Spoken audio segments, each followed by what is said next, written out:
On live.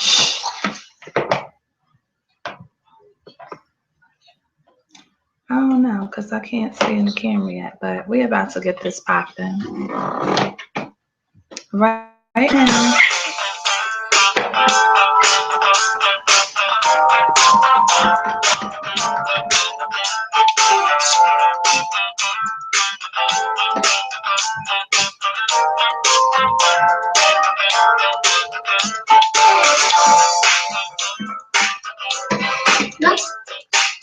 Hey.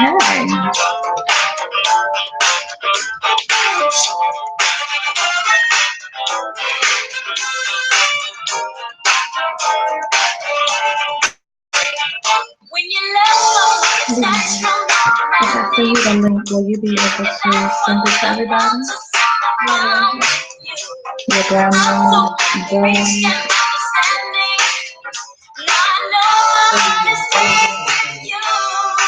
Let me send it to my email.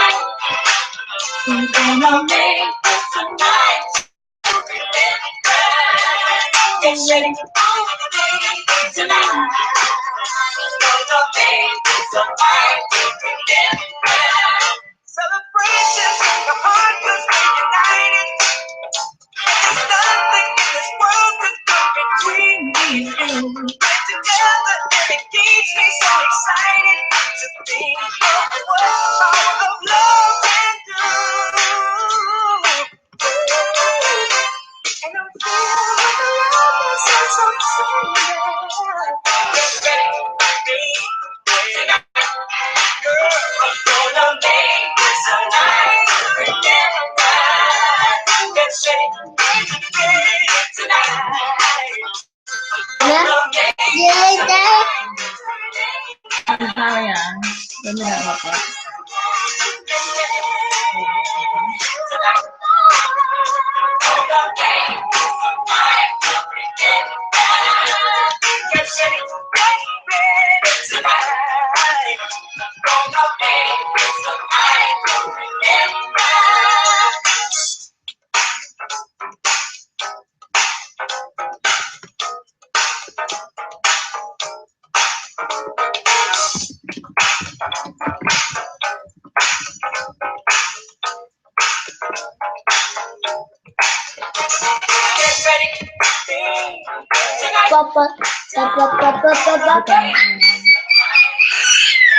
Oh, yes. Music do get you turned up, Papa. Mija, you're going to have to put it in your grandma's email. You're going to have to put it on in Brittany's inbox, John's inbox, like, on Facebook. But I know you got that.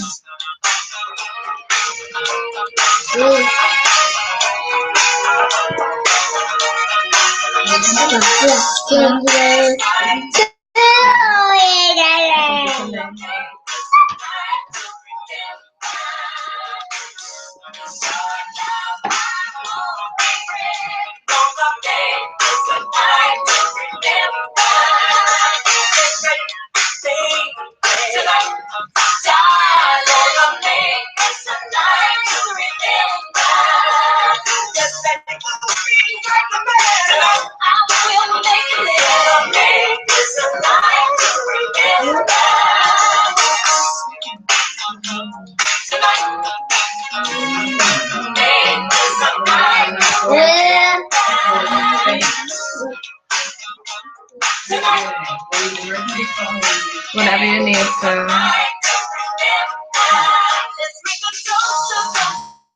It's an Google Plus. It's in Google Plus. Yeah. It's faster, right?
A woman on the day.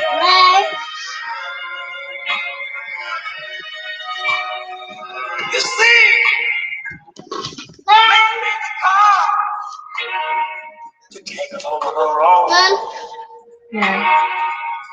Man made the train to carry the heavy load. Man made the night light to take us out of the dark. Man made the football water like no made the art. There was a man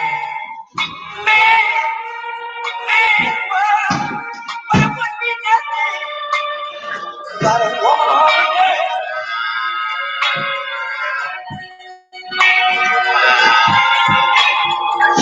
Man thinks about a little bit of baby girl and a baby. Man makes them happy, man makes them toy. And after man make everything, yeah. You know the man makes money to buy from other men. This is a man world, but it wouldn't be nothing, not one little thing without a woman on the day. Oh, how man needs a woman. Things you I can put sympathize the with little a man that energy don't have a woman. where he can't get it. He's lost Pour him some in juice, the wilderness. please, in a cup. He's lost in bitterness.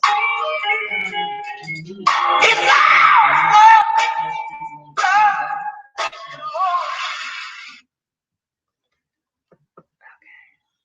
Hi, everyone.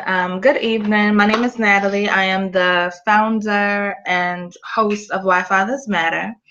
Our mission here is to give recognitions to fathers that are really active in their children's careers. I mean, you hear me, careers, and their children's lives, excuse me, and their children's lives, and teaching them something where they'll end up being productive in society. Also, our mission is for restoration of our communities, restoration of our villages, the restoration of relationships between men and women, because they are the foundation of the family, and restoration of family altogether. I go hard for the kids, and so men can be recognized the way they're supposed to. Oh, it's nowhere for me to sit. Okay, well, roll that back there, yeah. Excuse me, but yeah, okay, so thank you. Okay, so yes, today our show is we're going to sit there and celebrate the kings today. We're going to celebrate men today. Men need to be celebrated. They are extremely important. I appreciate them. I love men. So today we are going to let you know how much, you're worth so much.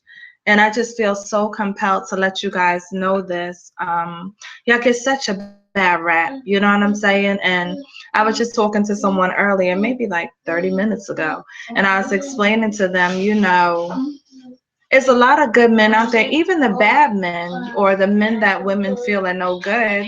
Maybe they're no good because they're not getting the recognition they feel they deserve. You know what I'm saying? Because sometimes people feel as if they're underappreciated and they act certain ways. So that's what the show is about tonight. So all the fellas out there, all the fathers that are good fathers, all the great men that's out there, all of y'all, I want y'all to know that you guys are worth so much in your families and your communities and your homes. Just everything about you is simply amazing. Never let anyone tell you anything different than that. I want y'all to know that y'all are loved.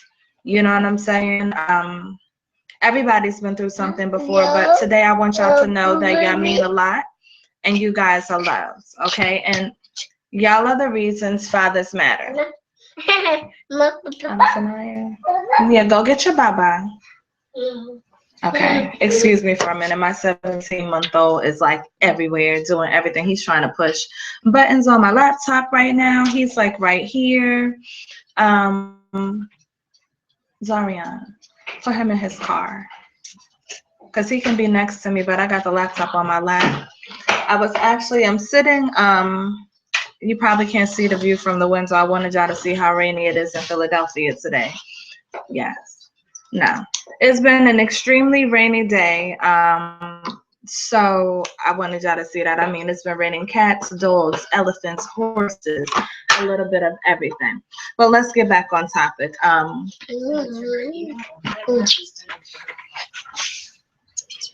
No, send it to her email because she checks her email because she gets on it from her laptop.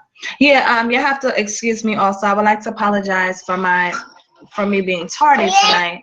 I experienced some technical difficulties. Maybe it's the weather here. I'm not really sure, but every Thursday when I have a show, I set it up in the daytime. So at nighttime, I don't run into any issues, but unfortunately, that wasn't the case tonight. So we're starting from here, and we're just going to make it do what it do. Yeah. Okay, so I have a couple of topics that I would like to touch on tonight. One of the topics that I really would like to touch on is, yeah.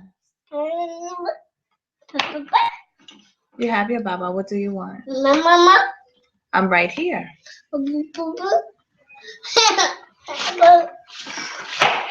Oh, hold on. Who did this to you? Okay, I'm sorry. Like I mentioned to you. Okay, here. Somebody come and grab this. You have to excuse me because now he turned the camera off. And yes, okay. So I have a couple of topics that I'm going to talk about tonight. A couple of things I'm going to mention. A couple of things I'm going to talk about. During the show tonight. So to let for men, to let y'all know why y'all matter. So the first subject I'm going to talk about is why I think men matter. Okay, now, me being a woman, you know what I'm saying? I think men are amazing, you know what I'm saying? I can talk about growing up. I grew up with my dad, and my dad taught me a lot of stuff. He taught me how to fix a pipe if it's clogged or is leaking, how to do brakes on a car. He taught me how to do oil changes. He taught me how to do all of those things. You know what I'm saying? So that right there, he basically was out there to prepare me so I wouldn't have to depend on men in a lot of areas in life where I was going to be. He said it's a bug, cousin Linda. Just the squad. They're on Hangouts. He taught me so many valuable things. One thing he sat down and did with me is he sat down and taught me about males. You know what I'm saying? He sat down and told me the things they were going to try to say to me. To get in my pants, like all the game they were going to run. He taught me all of that. So, I learned a lot from, having a dad. Also, just having homeboys. For some reason, I'm like one of the guys when it comes to my homeboys because we talk about everything under the sun. So just listening to how they talk about women and the different things pertaining to them, and how they deal with different things, dealing with females, I learn a lot.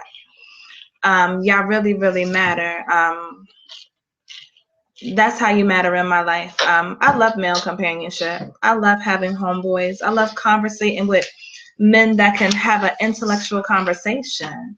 I love to know the other side of the spectrum. I love to find out, what bothers a man. It's different things. What makes them tick in a good way? What makes them tick in a bad way? I love to find out those things when it's pertaining to men. So, That's why y'all matter to me, because I learn a lot from you. You know what I'm saying? And I don't think that this world could exist one without the other. That's why we have this balance of man and woman. And that's why I go so hard with Why Fathers Matter and restoration of relationships, because I think it would be great for men and women to be able to restore, things that they've been through, or, you know what I'm saying? Just let's get these families popping again. You know what I'm saying? Let's work this out. But we're talking about men today and why they matter. Okay, so y'all are really, really important. Y'all really, really matter. Society may not, have it that way. And when it comes down in the family aspect, y'all matter in the family aspect, because all children, whether it's male children or female children, they all need to have a man in their life. You know what I'm saying? Men bring something to little girls and men bring something to little boys. So it's important for a man to be in a family aspect. So y'all are really important. Not only that, males are supposed to be the head. So you're supposed to be the head when it comes down to leadership of your households. That's why y'all kings, the kings of the castle. I mean, I know we've all seen television and you've seen kings running kingdoms. That's what you guys are supposed to do in your households. You know what I'm saying? And with your families. Same thing with your community. The men are supposed to lead the communities as well. You know what I'm saying? We're supposed to stand right by your side while doing it. That's why we're queens. You know what I'm saying? But at the end of the day, the man is the bomb. You know what I'm saying? The man is the head. He's supposed to be in the leadership position. And, a man is wonderful. Okay, same thing with the villages. Couple shows ago, my mother's husband was like, it's 5 men and 10 women. How do you get them married so kids are not, without fathers and stuff? Check. It may be impossible to get everybody married, but that doesn't mean that those kids can't have a father or a father figure or a male figure, because I am a single parent. You know what I'm saying? I make sure my children have, especially my boys, have strong role models. On top of that, I know that my boys are getting older. So this hiatus that I planned, that I sat there and I took to get to know myself, I prepared myself for when I choose to be in a relationship again. You know what I'm saying? And that'll probably be approaching pretty soon. Because I have to do not only what's best for myself, but I have to do what's best for my children. Okay? So with that being said, I'm going to play a song in between every single subject. I have a song that I found to go with every subject. So just bear with me for a moment. I'm going to disappear for a second. And then you're going to hear some music momentarily. But I have fun putting this together today. But yeah, listen to this. Oh my goodness, the description that she gives of a man is so profound to hear. This is why I love men. You know what I'm saying? Yeah. You love me is special, different every time you keep me on my feet, happily excited by your cologne, your hair, your smile, your intelligence. You woo me, you call me, you teach me, you please me, you school me, give me something to think about, ignite me, you invite me, you alright me, you love me, you like me, you inside me.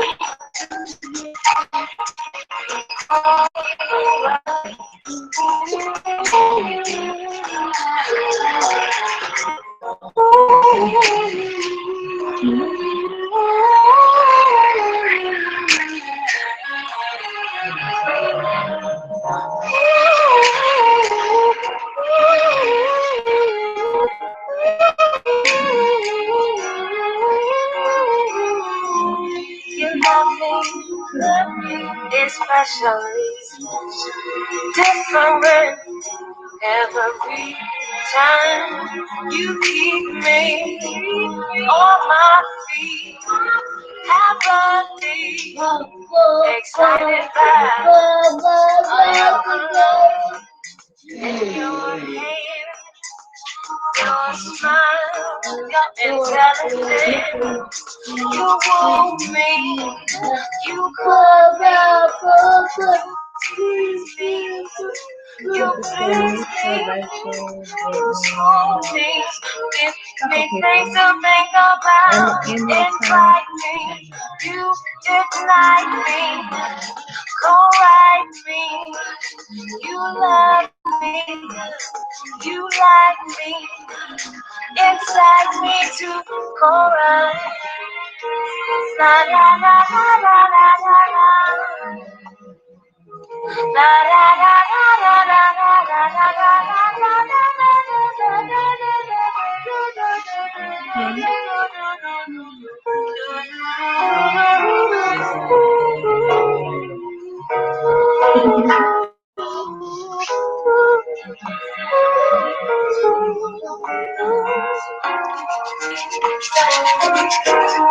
you're good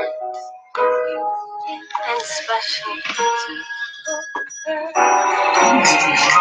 You're different and special in every way imaginable.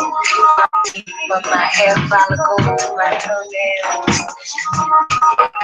feeling like the breeze, easy and free and lovely and all touch me.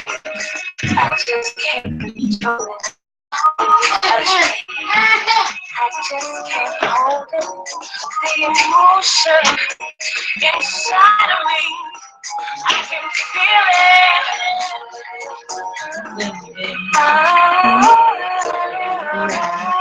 I'm gonna have to text him.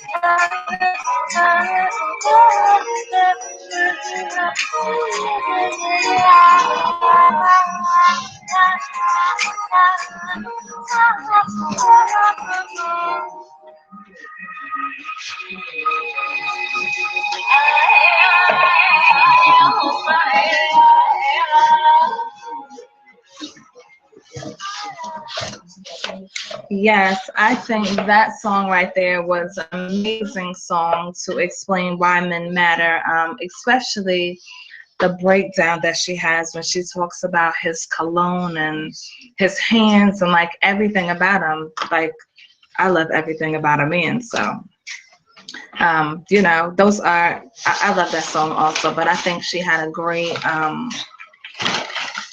I think she did a great breakdown to why men matter, you know, just the way y'all can make a person feel. And I'm not just talking about in romantic situations, but, you know, setting an example for your community, things of that nature. Look at how people receive Louis Farrakhan, well, Minister Louis Farrakhan. He's received very well. He carries himself in a certain manner. He's a great man. You know, things of that nature. So you have to excuse my baby. He's fighting with his stroller right now. So I'm gonna let him go through what he's gonna go through tonight. I mean, he'll work it out. Okay, so that was the first subject. I'm going to have people calling in a little bit later or arriving a little bit later, and I'm going to retract back to these subjects that I have so they can interject and give you their opinion on why men matter and why they're important. And now we're going to talk about the importance of a man. Now, I know I just talked about why men matter, but the importance of a man to me and why men matter are two different situations, two different subjects. Yeah. Okay. Two different, you know, two different things. Okay, because there's one reason to matter and there's an importance behind mattering. Okay, so like I mentioned before, kings. Let's really think of what a king is. A king is a ruler. So a man is supposed to be the ruler of his kingdom.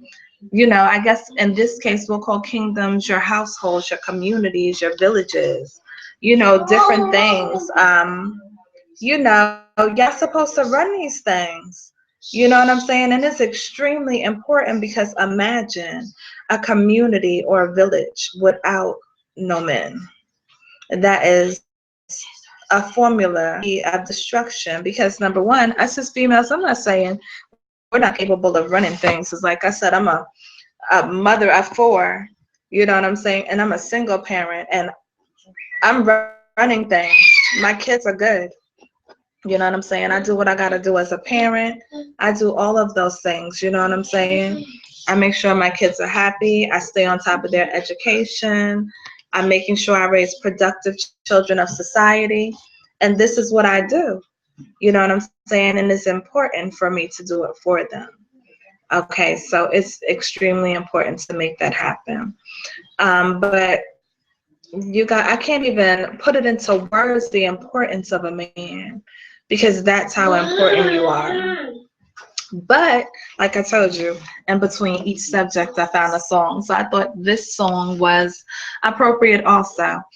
A lot of these songs are probably love songs, but in order for a woman to fall in love or be in love with a person, a man has to make her feel a certain way to give her a certain type of expression. So I got another song for you, and this should touch bases on the importance of a man or the importance of men. So again, I'll be back momentarily. Give me 1 minute to put the song on for you guys.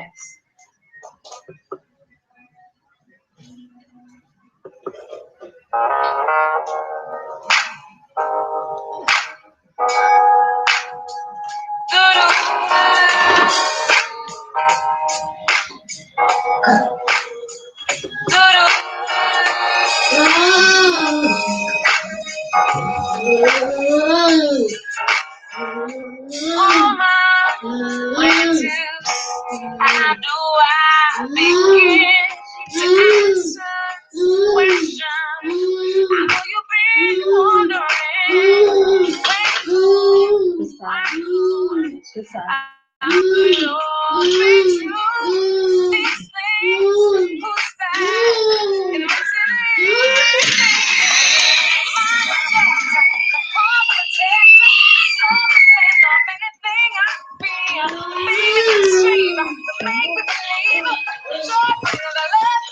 I'm good, thank you.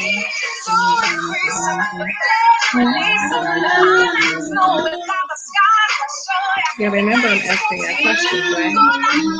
You got the answer?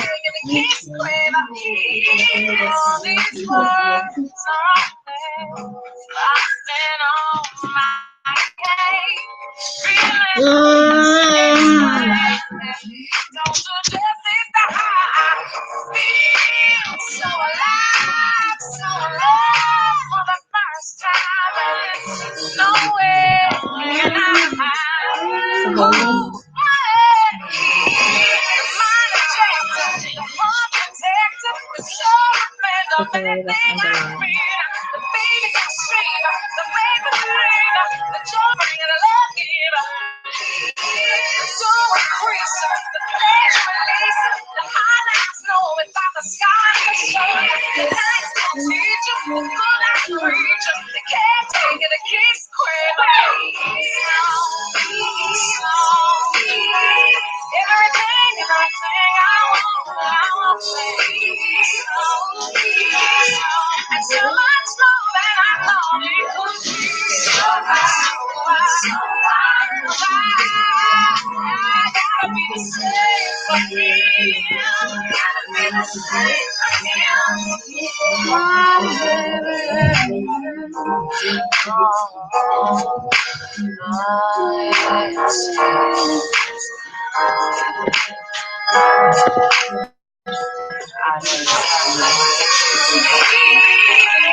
the man with the labor, the joy bringing a love giver.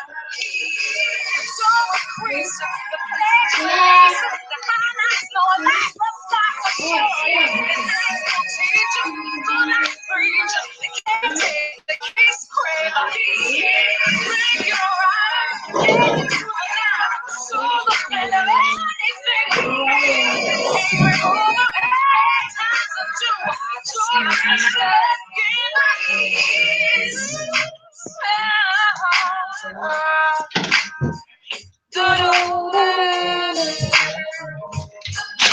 Did I get it?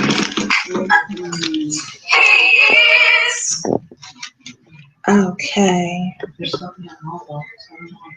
Un momento. Okay, so that song right there, I think is amazing because he is all of those things. So men, you guys are all of those things. That was Heather Headley. The first song was Jill Scott. Now we're going to talk about the strength of a man. A man walks around with, I mean, would James Brown say this is a man's world? A man walks around with the weight of the world on his shoulders, especially a responsible man. He's going to go in. He's going to go hard. He's going to whatever he got to do to make sure his family is okay, make sure his family eats, all of those things. You know what I'm saying? He's going to make sure they have what they need. He is going to make sure he leads his family in a positive direction. Oh my goodness, the strength of a man is so wonderful, especially for little girls.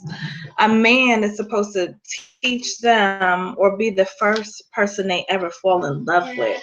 You know what I'm saying? That's what the father is supposed to do. When it comes down to boys, there's some how to be men, how to be self-sufficient, all of those things. So it is extremely amazing. Men, I can't even tell you enough. Y'all are simply amazing, wonderful. You know what I'm saying? Wonderfully made, wonderful images of the Creator. You know what I'm saying? I want y'all to know that I appreciate you. And then everybody's text messages. Yeah. I want y'all to know that I appreciate you. You know what I'm saying? And keep being who you are. To the men out there that are not living up to the definition of a man or the standards of a man, step your game up. It's time for you to upgrade yourself. Just like to the women out there that's not doing what they need to do, it's time for you to upgrade yourself, because at the end of the day, we are living examples for children. We're living examples for other adults. We are living examples. So we got to represent who we are. You know what I'm saying? To the fullest extent. So let's get this together. If you stepped off your throne and you went and put on some peasant clothes, go back to your rightful place and be who you're supposed to be. You know what I'm saying? Men, y'all supposed to be leading. Us women, we not supposed, I mean, I'm bigging y'all up, but I gotta correct y'all when y'all wrong at the same time. It's no reason women should be walking around stronger than a lot of y'all men right now. So I want y'all to understand that. You know what I'm saying? Some of y'all need to get it together and step it up. You know what I'm saying? Because you really falling short. You know what I'm saying? And all these excuses that y'all make for being sorry, it's time to guess what? It's time for you to man up. If you're the age of a man, it's time for you to start acting like one. And that's just what it is. Okay? But we just got done talking about the strength of a man. I want y'all to exemplify that to the world. You know what I'm saying? I want y'all to show the world your strength and why you are allowed to walk around and hold that title as a man. But I found another song. Yes. We're gonna be doing music today. I'm in a musical mode anyway, so I love music. It's therapeutic. So I have another song that I think will break down the strength of men, especially the men that I love. You know what I'm saying? Because I love my brothers. So just bear with me for a moment while I put this song on for you. So I'm gonna disappear here and there, just so I can give y'all little intermissions and interludes. No, just this one, and this one.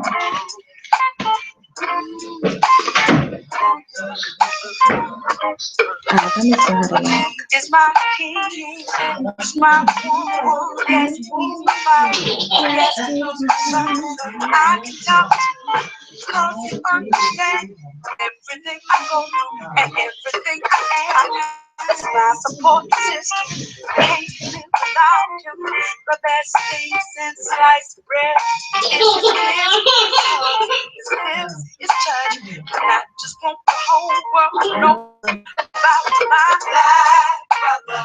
I love you, and I'll never try to hurt you.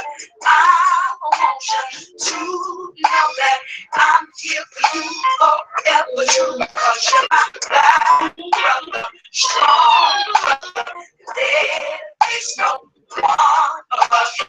I want you to know that I'm here for you forever, true.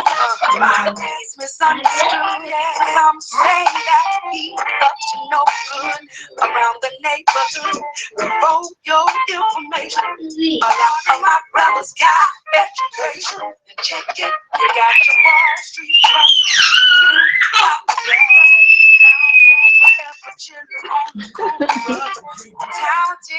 Time's up. Everyone y'all behind bars, you know the edges of my life.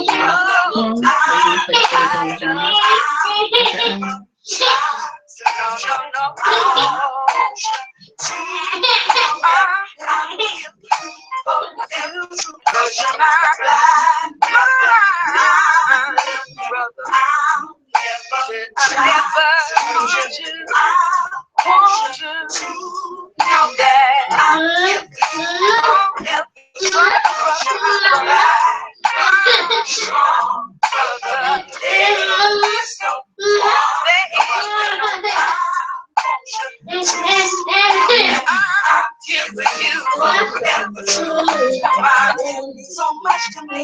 Give me what I need. I'm so proud. I'm so proud of you. You are staying strong. You got it going on. I'm so proud of you. Going through thick and thin. You going through.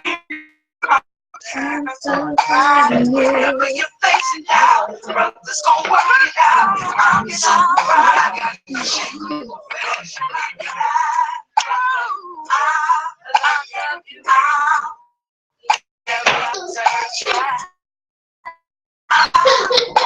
So know that I'm here for you. My brother, strong brother. There is no one other. I want you to know that I live for you. Oh,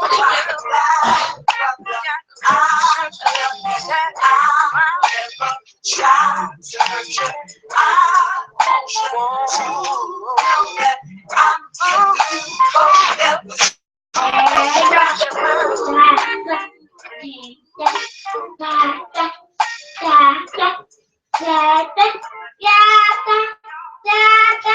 Yes. Oh my goodness. That song is dedicated to the strength that y'all have. Oh my goodness. Y'all males, I mean, a lot of y'all don't even know. You know what I'm saying? Y'all worth, y'all, oh my goodness. I want y'all to start realizing your worth. You know what I'm saying? Every single day, know what your worth. Is that serious right now? I really need y'all to know that y'all are, you matter, you're important, and your strength is magnificent, and it's something that's needed. So any woman walking around saying she don't need no man and all of that stuff, she done fell and bumped her head. She might need some time to herself, but for you to just blatantly be like, oh, I don't need a man, or I don't want a man for the rest of my life, yeah, something's wrong with you. Okay, trust me, I know they may be replacements, but it ain't nothing like the real thing. Okay, I'm going to read a poem, so I might disappear for a minute. Actually, maybe I won't, but yeah, I will. It's called Beautiful Black Man. And this is a show about kings, and I can only talk about the men I relate to. You know what I'm saying? And I relate to the black man. So it's called Beautiful Black Man, and it's by a young lady named Victoria Z. And when I read this earlier, I was like, oh my gosh. Extremely profound, and I'm going to read it to you guys. It says, like a lion that stands over his pride and has dominion over his land, you are fearfully and wonderfully made, strong, beautiful black man. You are a centrifugal and driving force that draws me deeply into you. You are everything that my heart desires, your love I could never refuse. Even in those times when it seems that the world knows not your name, I will always be there to remind you of your strength, your pride, and your fame. Though most personify fear of you, because of what they do not know. For it is not what their eyes can see, but rather what their hearts truthfully know. That your abilities are limitless, your hands can accomplish any task. Even when it seems impossible, you always manage to show contrast. I am only trying to reassure you that I am the exception to the rules, that I will love you no matter what, win, draw, or lose. Even when you are feeling that you have lost your place in this land, sometimes being portrayed and even told that you are less than a man. Don't give in to envy. Please don't hold your head. Exhibit your strength and your pride. Remember, you wear a crown because you are still a king amongst kings in my world. You are in high demand. Remember, I do love you no matter what, my strong, beautiful black man. I read that and I was like, oh my gosh. You know what I'm saying? Because that's how I feel about identify with, you know what I'm saying, which is the black man. Every man matters though, you know what I'm saying, but I have to speak about the man that I can identify with. So like I mentioned to you guys before, you guys are you're beautiful, you're important. The strength that you have, you are worthy, y'all are amazing. Kings, stand up and be kings. You know, so when I read that earlier, it just made me think of so many different things, the struggles that y'all go through where y'all just struggling and it's as if nobody understands and all of those different things I understand. So like she said, I am the exception because I understand your struggles. And at the end of the day, you're still worthy. You know what I'm saying? But like I mentioned before, to the ones that's not manning up and doing what you need to do, if you stepped off your throne and went into peasanthood, get it right. Because it's somebody looking at you and you're supposed to be an example for the kids. Examples for anybody that you're supposed to be an example for. So let's get this together and let's get it right. You know what I'm saying? For whoever needs whatever they need. Okay. Hello, Mother. How are you this evening? Finally, yeah, I'm fine. That's good. I just read a poem by a young lady named Victoria Z. I'm talking about the beautiful black man. And I mentioned to you earlier the direction I was going in the show. Tonight we are celebrating men. Well, not even men. We are celebrating kings tonight. You know what I'm saying? We're celebrating kings tonight. But we're also speaking to the men that may have stepped off their thrones. Letting them know it's time for them to man up. Mm-hmm. And, you know, letting them know how important they are. So I had a couple of subjects. The first subject I had was why I think men matter. And the song that played with that was Jill Scott, He Loves Me. But she has such a profound breakdown of the man in her chorus that I could not resist sharing it with everyone that will be watching and everyone that's listening. Okay. So in your opinion, why do you think men matter? Well, men definitely matter because without them, there would be no woman.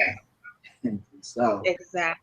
that's the reality of it. You know, what you can't have one without the other. So that's why there's so much dysfunction in families is because there's just one in the household attempted to represent like there are two. It's a female raising children by herself. That's not normal. It just it's an unbalance. It's imbalance there. So because that's not the way it was designed. It created and designed woman to be alone, struggling, raising children. Yeah. He didn't design a man to be struggling alone without a woman raising children. So what's going on now is a definite imbalance. It's against the natural order thing.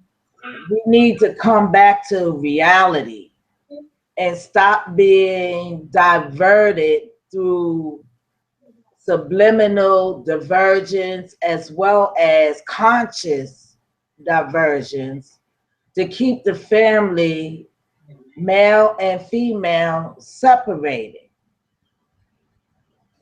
Because until a man and a woman can come to agree to disagree, the dysfunction is going to continue. So I say tonight to all those that are listening, that are in situations, they need a king in order to be a queen. Okay? And a king need a queen in order to be a king. Okay, it goes both ways. You could call yourself a king all you want, but if you don't have a female by your side, that's your queen, then you a king without a kingdom. And the same thing with a woman. She's a queen without a kingdom because she doesn't have a king. So we need to go back.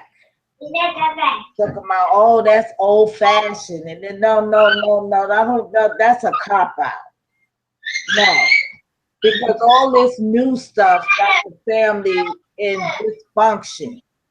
Go back to the old way where there was unity and stability and functionality in a home. That's what we have to do. We have to go back in order to know how to go forward. Because right now it's just mayhem, chaos, calamity. It's just ridiculous what's going on now. And the fact of the matter is the children suffers. You know, the children end up suffering. Natalie, you had a show a few weeks back about emotions. A lot of these young men, because they're being raised by single women, have adapted emotional problems. This is why they can't even have a conversation without blowing up and wanting to pull out a gun on each other because they acting on emotions. See, the balance is not there. If the man was there, the emotions would be in check because he would make sure that that's in check. It wouldn't be going down like that. Because that should be a last resort, not a first resort. Today, it's a first resort. They don't want to fight straight up. They don't want to find a happy medium where they don't even have to fight. First thing, you step on my foot, now I kill you. Something's wrong with that picture. I bumped into you and you didn't say sorry, so now that means you got to forfeit your life. This is madness. Yeah. It's madness. We got to stop the madness. You know, we got to come back to a reality, a sense of realness and unity and cohesiveness. Until we do that, it's a mess out here. It's just a mess. And we allowed the mess by accepting the nonsense. People don't never see nothing until it becomes cancerous to the point that it's terminal. That's when they see it. That's when they want to do something. But it's so much different it's difficult to do it from that point. It's very difficult. When you see something going on that's not right, you got to nip it in the bud before it takes root. And that's the reality. We got to stop accepting our kids with they going out, coming in with their pants hanging off and showing their behind and wearing these sneakers with no shoelaces. When they has, we got to stop accepting that like it's normal, because it's not. It starts from home. Near child of mine or grandchild of mine gonna come visit me with their pants hanging off and the shoelace untied. You're not coming to my house. You got to take a stand today. You have to take a stand and stop accepting this stuff like it's normal, because it's nonsense. It's not normal. They're not a role model for the children coming up. But Mom, you gotta think, the way you raised us, we're not having our kids walking around with their pants hanging off their behind or their shoes untied. We're not having it. Now I know you not, but that's for the ones that's allowing it. I want them to wake up. Well, you was talking about your grandchildren, so you know that's not even. Yeah, I'm just saying, I'm using them as an example to show that it can be done. That you can demand and command your will upon your children. That's why I'm using my grandchildren as examples to show you don't have to fear your child. Oh, no. About if you fear your child, then I pity you. I pity you. Because your child is supposed to fear you in the reverence of respect. Yes, so and you have to demand respect by example. Don't allow your kids to come in with this nonsense. Don't allow them. You look, it's your electricity, you paying the rent, you paying the cost to be the boss, you buying the food. They have to understand who's in charge. It's not them, it's you. And what you say goes, not what they say. When they get of age and they can get their own place, then it's the way they want it to be. But as long as they in your house, then you ought to have rules. Because there's rules everywhere you go. Once you leave your house, it's rules. Yeah. And so it got to start from home, because they're not going to respect and obey the rules at home, then they're not going to do it in the street either. And then that causes another situation. Exactly. So let's get it right. Let's get it right. Let's sit our kids down. Let them, you buying their clothes. Buy them a belt to go with their pants and suspenders if necessary. Their hats should be on correctly, just like they sneakers. They're example for the generation underneath them, and they're being a poor example right about now. A pitiful, pitiful example right about now. And y'all, the mothers that are allowing it, y'all need to check yourself. Something's wrong with your thinking. You're your child's friend to an extent, but you're not their buddy. You don't get down with them. They get down with you. That's the way it goes. You supposed to set the example. And it's like they setting the example for you.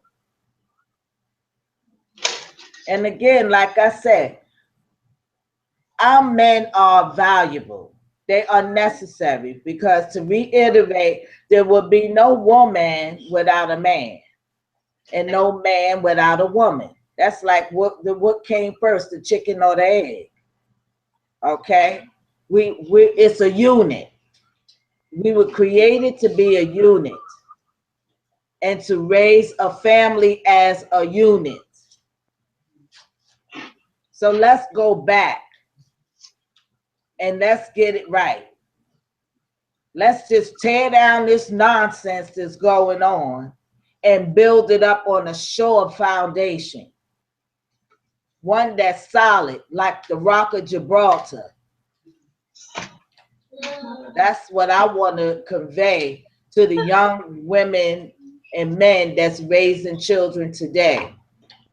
Some of you can't get along. Some of the men can't get along with the females. Some of the females can't get along with the males.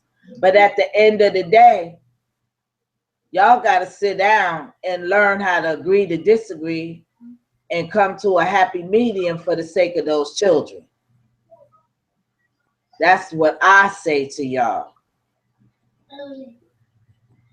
Okay, well, thank you so much. That was the first topic. The second topic is the importance of men. So we already know why they matter. You know what I'm saying? Why are they important? Because they can do the things that women can too. Women think, oh, this women's lib. Let's get real. Okay? Mm-hmm. You want to go out there and you want to be a muscle woman. You want to compete with men on every level. That's whack right there. At the end of the day, you compete all you want, but when you look down between your legs, what's there? Hello? What's there? Thank you, love. Real here. We're not in competition. We should not be in competition with our men. We should be his help. We need to be his help. We need to be his support.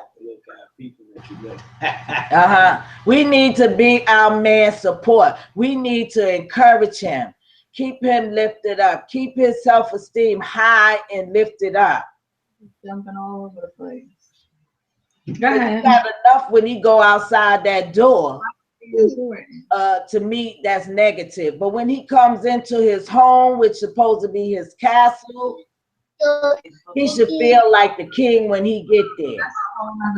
He should feel like I want to go home because I got a strong, understanding, loving, caring woman waiting for me on the other side of that door.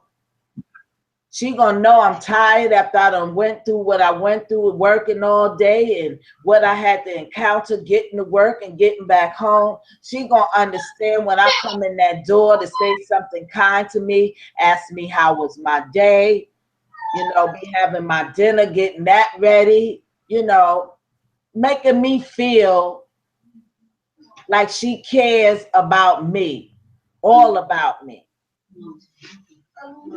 Not coming in with this argument, that argument. Well, and then when it comes to the kids, you go off and you discuss things together about what went on. If something didn't go right with the kids, you go discuss it with each other first. Then you decide, you know, then he knows how to go and approach the children. And then you back him up when he goes and approach the children.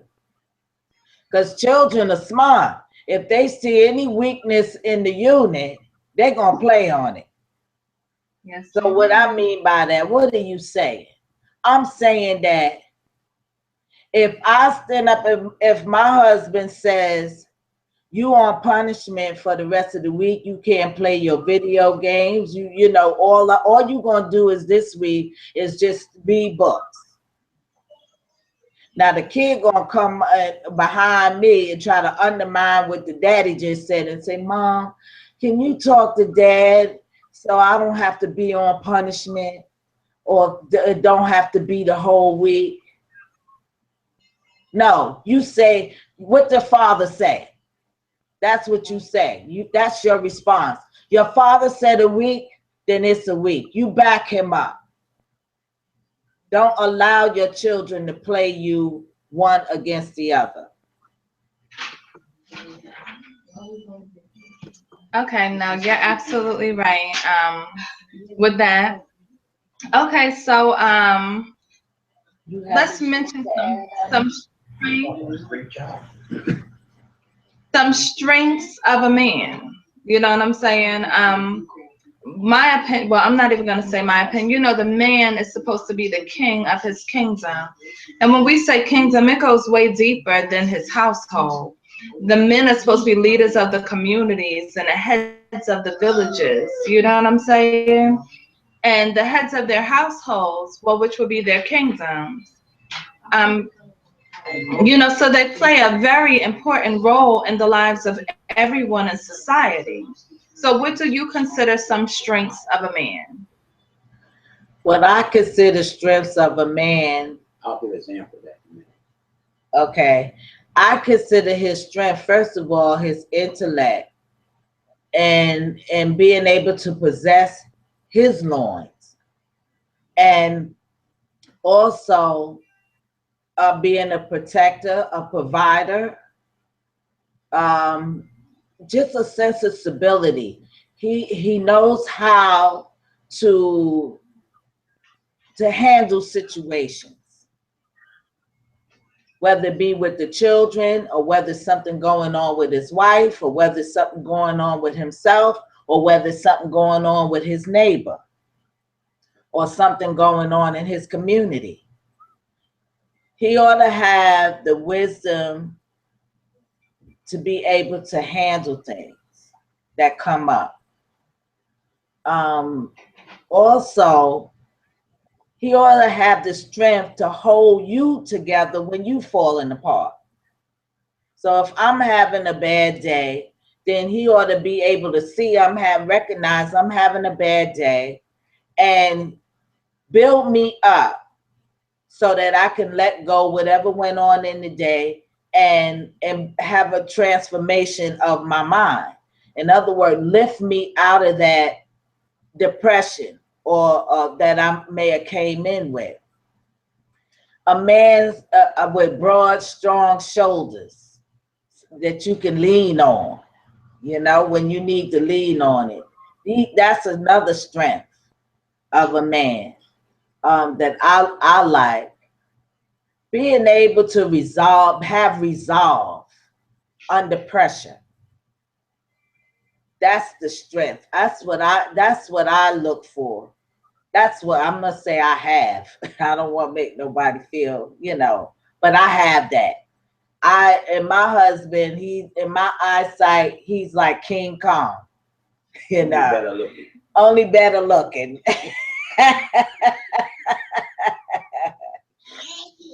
No, I look up to my husband because he's the type of man that he's gentle when he needs to be.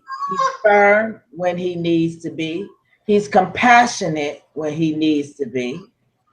And he's a leader at all times. And when he walks with authority. And when he talks with authority. He's the type of person people do a double take, or when he's talking, somebody wants to add in and get in the conversation. You know, that kind of thing. These are the qualities that I like in the husband that I'm with, you know, my husband. So he wants to add his take on that. So I'm gonna move over so he can come and say what he needs to say to add to that. Okay, well, Crosby, before you even add on, I want to let you know that I love you, number one. This show right here today, we are celebrating kings. You know what I'm saying? And you are a king. So I want you to know that you are appreciated. You know what I'm saying? And, you know, you set a great example for my children. You know what I'm saying? You set a great example for a lot of people. And I want you, you know, a lot of men don't know that they're appreciated. That's why I felt so compelled to have this show tonight, so men know that they are extremely valuable, not just in their families, but in society as a whole. You know what I'm saying? So I want you to know that you are one of those men that are valued, and I appreciate you in my life. You know what I'm saying? And thank you for being you. And thank you very much, Sister Natalie. And You're welcome. good evening to Hotep. Good evening to the Why Fathers Matter program. I want to give one example, and you know how I say, I promise not to take up too much of your time. Well, it's just the three of us right now. Okay. My daughter had a problem with her husband, boyfriend, husband, whatever. And so he got a little obnoxious. He wanted to be physical. So my daughter said, well, I'm going to tell you one thing. I'm going to tell my father what you're saying. So she called me up and she told me what happened. I usually don't get in the middle of, well, I say my siblings, to saying children because they're adults. And so I asked her, I said, look, Ayana, put Greg on the phone a minute. So Greg said the back, no, I'm not getting on the phone talking to your father. What are you trying to do, get me killed or something? I said, just tell him I just want to talk to him. He was so afraid. He wouldn't even come to the phone. And this particular guy is Arnold Schwarzenegger, a big, strong guy. Just not just a little guy. He's a strong, powerful guy. He was so afraid he wouldn't even come to the phone to talk to me. And see, whenever a man know that the woman have a father, he's a different guy. Let me tell you, he's a different guy. Because he know he has to be responsible for what he do. And most men, they're not gonna let you put their hand on their daughter. I can tell you, I go back to the future on that. I got guys that grew up with me that I don't know where they are now, but the dad took them out. Because I'm telling you, most men that got anything between his legs is not gonna stand there and let you beat on his daughter. And once a man find out you have a father, you watch his face. He's a different person altogether. Or even a grandfather, he's a different person. Because I don't like to talk violent, but I can go back to the future. And guy I know, we always hang out together. And so the grandfather told him, don't hit my granddaughter again. I guess that didn't resonate in his brain. But he woke up on the other side. Keep it mild. He woke up on the other side.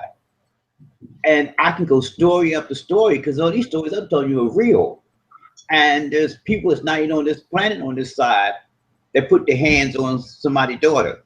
Because men don't play that.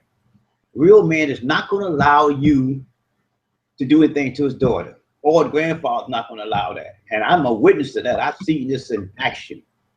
What I'm saying that a man have to put himself in a position where he respects his female, don't matter if it's daughter, granddaughter, stepdaughter, whoever it is, he has to put himself in a position where he shows them that he has love and respect for them, and he got his back, and that he's going to treat them not only as a person, but he's going to treat them as a family member. And kids know the difference. They know when you a $3 bill in so many words. And to make it short, you just have to be real with this, and you have to stand up for what it is. I tell you story after story. I've been out this house and walk out the door at 12, 1 o'clock, and I said, where you going, Chris? I said, well, I have to go to the garage. I have to do this. I said, no, I just walk. I walked through where they had all the so-called thugs, the so-called undesirable, and I walked straight through them and past them. They all mouth drop open and look at me and say, how in the heck did this guy in the dark, nobody around but us, and there's 5 or 10 of us, and he just walking through past us like we don't even exist. But I let them know that I'm not afraid of you. What's the strength? And with the strength and with my personality, because it goes like this, not to talk violent. The closest one to me going to scream the hardest, because he's going to be the one to get the pain for the other 8 or 9 of them. They'll make sure he gets pain. So they'll know that the closest one to me gets the pain. And once they know you have that personality, they step out of you. So what I'm saying, that it's a fantastic show Why Fathers Matter, because once females know and once other men know what their role and character is for this world we live in, it'd be a better place, because everybody will start having respect for one another, because they know you will have men stepping up to the plate and say, oh, that's not the way it goes. And we'll give you an example. When I was growing up as a teenager, Back to the Future, I was growing up as a teenager. No men had enough nerve to hit a woman in the street. They just didn't have that kind of nerve. Because whatever guys around, they are going to step up to the plate. He's okay, well, you had your shot with her, now you and me. They just didn't hit no women in the street when I grew up. I don't know what went behind closed doors. They had the issue, but it'd be 1 in a million when a man hit a woman in the street when I grew up. They just didn't do that. They were too afraid, because they know that some man gonna step up to them and say, oh, that's not the way to go, guy. You feel like you want to do something, just you and me get it on. So much to say that, because the women need to know that, and the young men need to know that, is that you don't diss a woman and put your hand on a woman in the house. That's farming. Well, that's really the situation is. And once people understand, We're talking about strength, son. What's the strength of the man? right? Okay. No, I just not. Let me take the strength. Yes, it does. But I'll tell you, strength is the emotional side of strength. Yeah, I just see if y'all are okay. That's all. Oh, no, we're fine. You sure you good? Yeah, we're straight. I'm good over there, so Oh, no, we're always good. Thank you. God bless you. God bless you, son.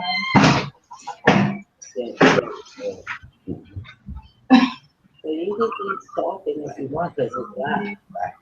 Okay, now here's the strength of a man as far as personality and morals are concerned and mindset. Some women are afraid. I'll give an example. Say a water bug. Use some example. Some women will run, almost jump out the window if a water bug crawls around. About me. No, it's not just you. I've had this experience many a time. I've seen women scream, jump on the bed, on the table, anything, just because the water bug came in the house. I couldn't go to bed one night because there was a water bug in the house. So not to go too deep with that. People got And I don't mean to sandwich either. Look, men have to exhibit strength so the woman can feel like she's in the comfort zone, know if she has any issues that she has to deal with. She's able to discuss it with a man without him being critical of her discussing the issues with it. Because some men are afraid to ask a woman, how was your day? Because that's sometimes you don't even want to do that. You ask a lot of women how was their day, you better sit down and have a cup of coffee or tea, because they're going to tell you about that day. You might not get out the house that day, because women have a lot they go through in one day. So men better be careful when you ask a woman, how was your day? Because you might get more than what you bargained for. But the whole say make it short. Make it short. No, they're not making it short. Then you ask the woman how was it. Ask them, say make it short. No, they're not. It. It's not like that. Because if once you ask a woman how's her day, she's gonna tell you how it went. What went up, what went down, what went sideways. But that's strength. You have to be able to sit down and absorb pain from your mate. That's how it is. You have to be a unit. Whatever bothers her, you should allow it to bother you, and you'll sit down together and you iron it out. That's the strength that man has. It's like an old story, like everybody know the story, with King Solomon and the 2 women with the baby. And he gave his opinion on it, gave analysis of it.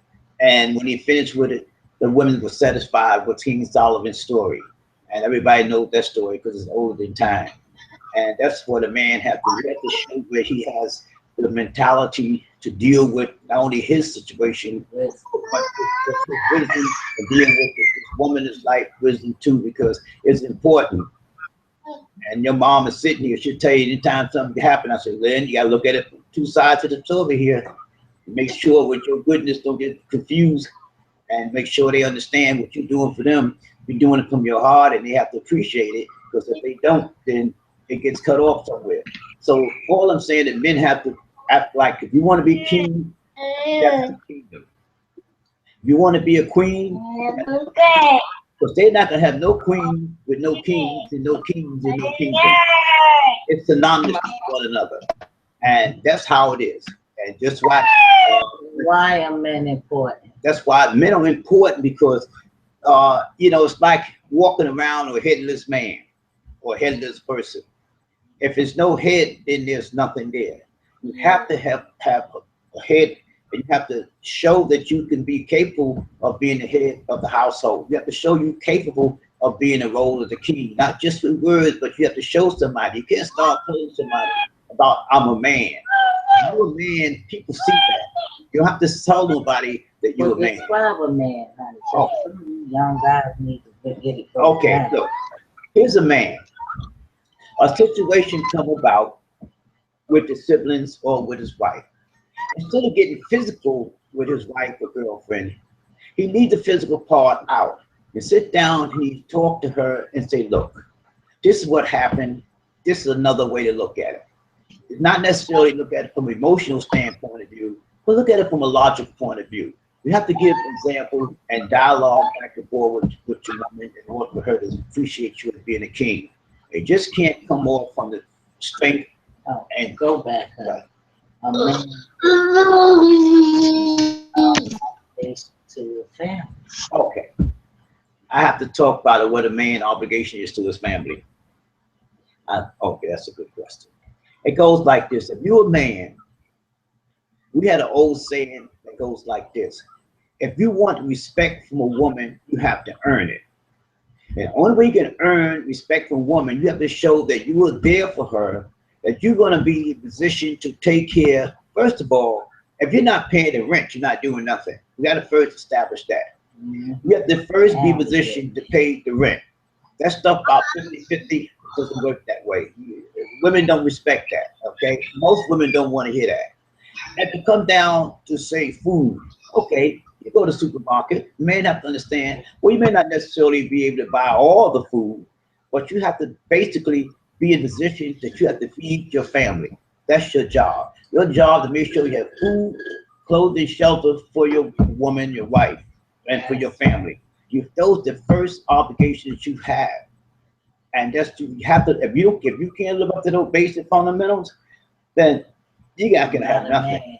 Then the woman's not gonna respect the man that can't take care of the basic fundamentals of life. And that's important. So it's not much more you can add on. The personality part, you have to be congenial. Because if you with someone, you have to find out what they like, what you like, and you got to sort of melt it in one pot and get along. If you're not getting along, it's not going to work, then you just have to go, you have to part ways. You can't sit there and make somebody's life miserable and make yours miserable. But you can still be friends. It's, pardon me? You can still be friends. You can still be friends. You can disagree, and you don't have to be enemy just because you don't agree on every point.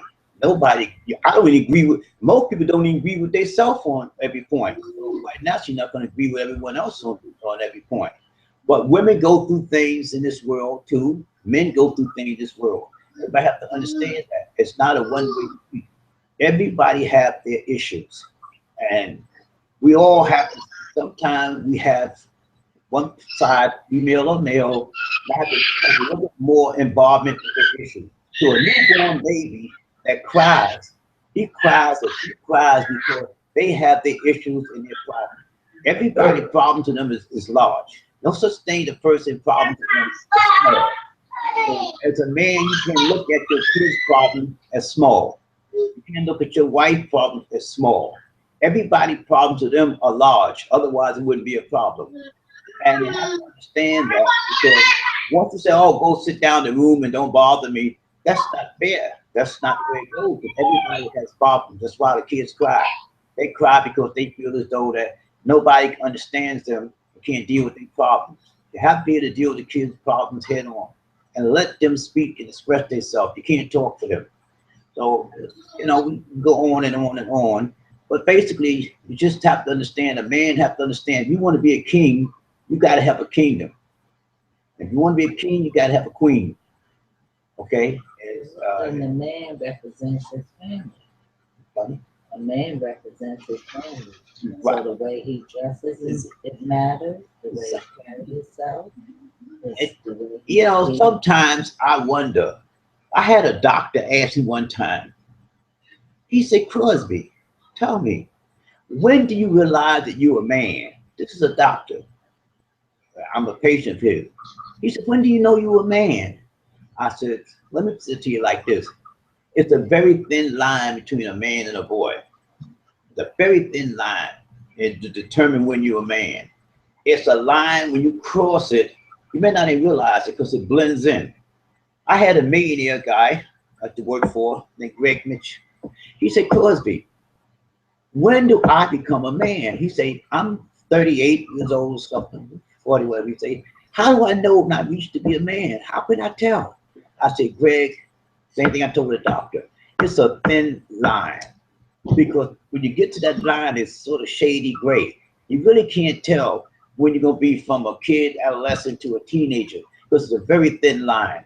And you just, one day you snap out and you say, you know what? I'm a teenager. You know what? I'm a man. You know what? I'm a woman. You have to get to that realization and it's slipping on you because it's a very thin line. It's hard to tell when you get to that line. You just have to some kind of way cross it and then look back and say you made it.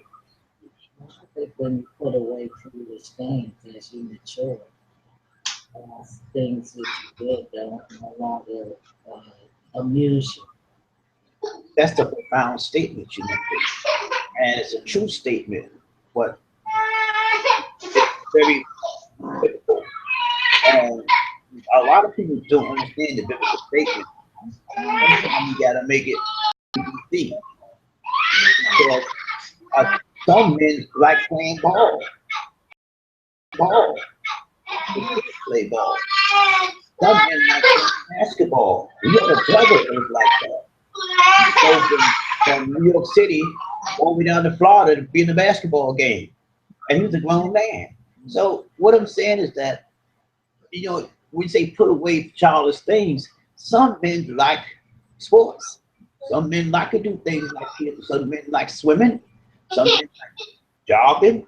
Some men like playing basketball. You know, No, I don't mean in terms of sports. What?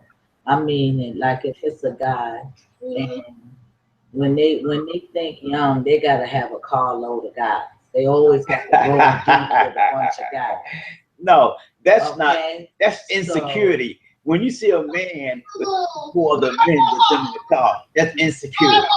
I don't make it a sexual thing. It's not a sexual thing, but when do you grow up? When do you replace them homeboys Well, with a female? That's insecurity. I grew up, and when I grew up, when we got to be a teenager, it was all over with the game. No more cool in the game. Young guy, 30 years old, still rolling with homeboys. That's because they're insecure and they feel comfortable and they feel like they got their boys, got their Yeah, back. but they got babies.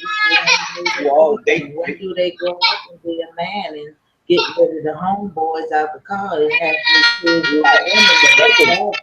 That's a very thin line. I'm saying that line, you have to cross it. And so the line is the shade of gray. It's not always black and white. I think you realize that you don't need your homeboy to be a man. I don't know. With me, if I had a guy that was rolling like that, he'd have to keep it moving. Because he hasn't grown up. Well, if I hate to use myself for an example. I never was a guy who hang out with a bunch of guys. I just know what's that type. Now, I don't know what that means. I was always a guy that was me. I don't take my best friend to my girlfriend's house or my woman's house. We separate that. And my best friend is not going to be in the car with me when I'm with my woman. I don't play that. Okay? But that's trouble. That's why I have so many problems with Facebook and they problems with Instagram. You don't have your best friend come to your house and say, oh, he's not home. Well, you wait in the house till he get here. That's a problem. Because it just, you can have your best friend, whether a female or a man, waiting in your house to get off from work, or vice versa. No woman wants her best girlfriend to wait in the house for her with her husband or boyfriend till she gets home from work. That doesn't work. It's always a problem with that. Because somebody going to be looking at someone when their back is turned and walking past. That doesn't work. And you know, each his own. When you hang out with a bunch of guys or girls, hang out with a bunch of girls, you're not going to never have a good relationship with a man because, first of all, one of those girls going to like your man. And vice versa. If you hang out with a bunch of guys, one of them going to be looking out the corner of their eye when you turn your back at your girlfriend or vice versa. It does not work. You're hanging out with homegirls and homeboy. You're going out to have a good time, and that's it. You can't be serious about life, because no woman is going to want see a guy with a bunch of guys, because she know whatever they do, they're going to discuss their personal business. And the worst thing a woman can feel is though you're going to discuss your personal business with your friends, with you and her, and vice versa. So when you with your homeboys, your homegirls, it's not going to work, because they're going to discuss what went down, and that's making it too personal. Nobody wants to discuss their personal business. And in order to have so what's our next? Does she have a next question? Well, Natalie, I had a long-winded on the last question you asked. I hope the next one you had, I won't be such long-winded on it. I'll try to make it a one sentence or less. Oh no, actually, the next topic is going to be the role of a queen and the life of a king. The role of a queen in the life of a king. Oh, Yes. okay. Go ahead. Now, when it comes down to that, my take on that is like me being a woman. If I was in a relationship, I feel my job is to be supportive of my man. A lot of times relationships are failing because people are not, our job is to uplift each other. Our job is to make each other better. Our job is to heal each other. A woman's job also is, I think my mother mentioned it earlier, if your man goes to work, you make sure he comes home to a hot meal. You know what I'm saying? If his body is aching, don't be too, oh, I'm not doing this. No, you go run him some bath water. You know what I'm saying? Your job is also to be able to do what he's not able to do. You know what I'm saying? If he doesn't feel well, you're supposed to make sure he feels better, and vice versa. You know, it's just certain roles that need to be played that people aren't playing right now. Exactly. So the role of a queen the role that a queen is supposed to have in the life of a king is it's supposed to be a balance. That's why man and woman was created. So we are supposed to be there to nurture our men. You know what I'm saying? Me and one of my homeboys was talking one day, and he was like, you know what? A woman can heal a man. You know what I'm saying? And a lot of men don't know. You're saying hi? A lot of men don't know, or a lot of women don't know the power that they hold as women. You know, and a lot of men don't know the power that they hold as men. I remember having a man tell me, you know, when you get menstrual cramps, if your man rubs your stomach, he can rub the cramps out your stomach. You know what I'm saying? So men hold so much power, and our job is to sit there and we're supposed to build each other up. All of this bickering and arguing and all of that stuff, it's okay to agree to disagree. 99% of the times when people are arguing, they're arguing at each other. So don't, you know, sit there and conversate. Have a sit-down conversation and discuss whatever. That's what you need to learn to sit down and do. You're supposed to work together as a team. There is no I in team. There is no us in team. You're supposed to work together as a team to build things up. That's what the role of a queen's job is, and you know, in the life of a king. You're supposed to come together to build, not destroy, to build. If you got children involved, you're supposed to build great futures for your children. You're supposed to just, you know, you're supposed to be an example to the world. Who wants to worship a king and a queen, or whoever seen a king and a, you know, a kingdom with a king and a queen, and half the people that they're ruling over hates them.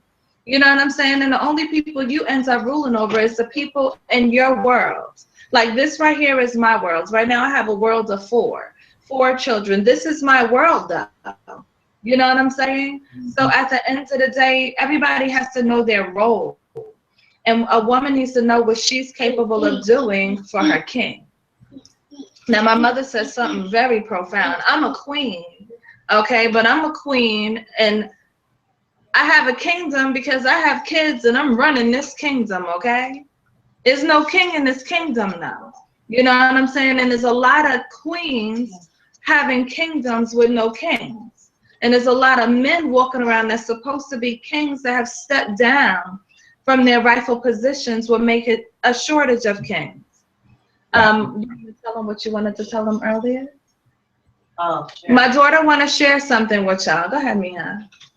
Okay, so earlier I saw like a picture of two attractive guys, and I hearted it because all you have to do is double tap it on social media nowadays. So when I looked, the caption said "fave couple," and it was two really attractive guys, but they were together, and I just couldn't piece my mind around. I'm like, what?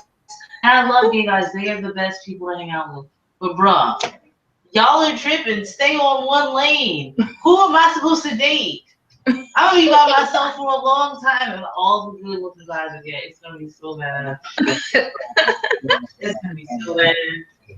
Yeah, so basically what she was saying, if y'all didn't hear her, she's on a social media site that she's allowed to be on, and she saw two attractive males. So she liked the attractive male. She put it's this little heart thing. She double tapped it, but the caption said, "What did the caption say? Fave couple." So it was two men that were dating each other, and she said, "You know, men need to stay in one lane because who is she supposed to date when she gets older?" Exactly. Understood.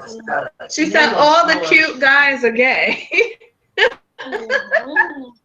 Keep looking, there's somebody out there that's not. Okay, well, right now she's not looking. She focused on school, so I mean, it's okay for her to look and be like, "Oh, he's cute. I'm cool with that." That's what I mean. Look, you know, she could keep looking. She'll see some straight ones that's good looking too. You know, not that she's ready. But I also wanted to add that women, you cannot think for your significant other. Yes, you can. If that's what you're doing, you're creating problems. And he can't think for you. What are you talking about, lady? What are you talking about? What I'm saying is this. You can't make decisions by yourself. I had to learn that, okay? So I'm imparting that to you ladies to make your relationship, help your relationship to be smoother. Because I had to learn that myself. In other words, my husband and I, we share this home together. I cannot make a decision to do something in this home or have someone over in this house without consulting him and allowing his feelings to be, you know, expressed. And then I have to be willing to have, you know, come to a happy medium. Okay, so you want me to be specific? Okay. So let's say I want to have some females come over. I'll use that for an example. I don't know what my husband planned for the day. He might just want to come in and just watch shows that he likes, or maybe listen to some music he likes, or read, or just have peace. And I decide I want to have company. So I can't just invite people over without asking him, is it okay with him? And so if he tells me, well, honey, I wanted to have a relaxed day, then I can't get all huffy about it. I got to say, okay, because we share this together. So I got to say, okay, well, another time. And he'll say, okay, yeah, another time, you know, but not today. So then that's it. I can't walk around the house mad all night with him and throwing stuff and acting, giving off negative vibes because I couldn't have company. That's a no-no. Be grown up about it. Be an adult about it. Even when it comes to selecting maybe furniture or pictures or whatever. Whatever you put in the house is for the two of you, not just you. Otherwise, you just well be in the house by yourself. So whenever my husband, when we want to get something for the house, we go together and we approve it together or disapprove it. because he got to look at it and just as well as I do.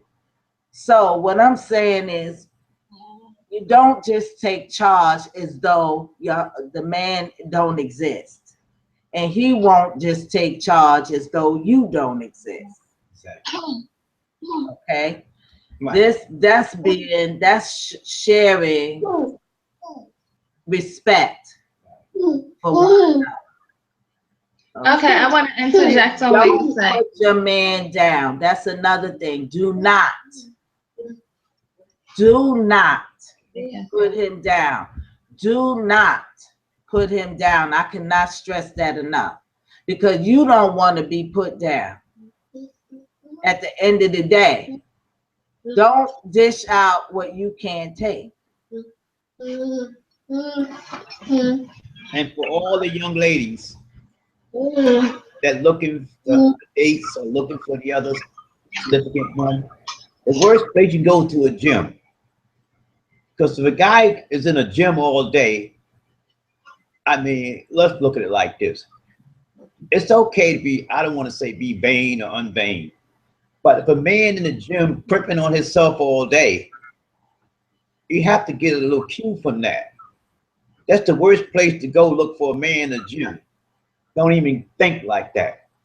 You really want to look for a nice man if you're in that courting age, go to a museum.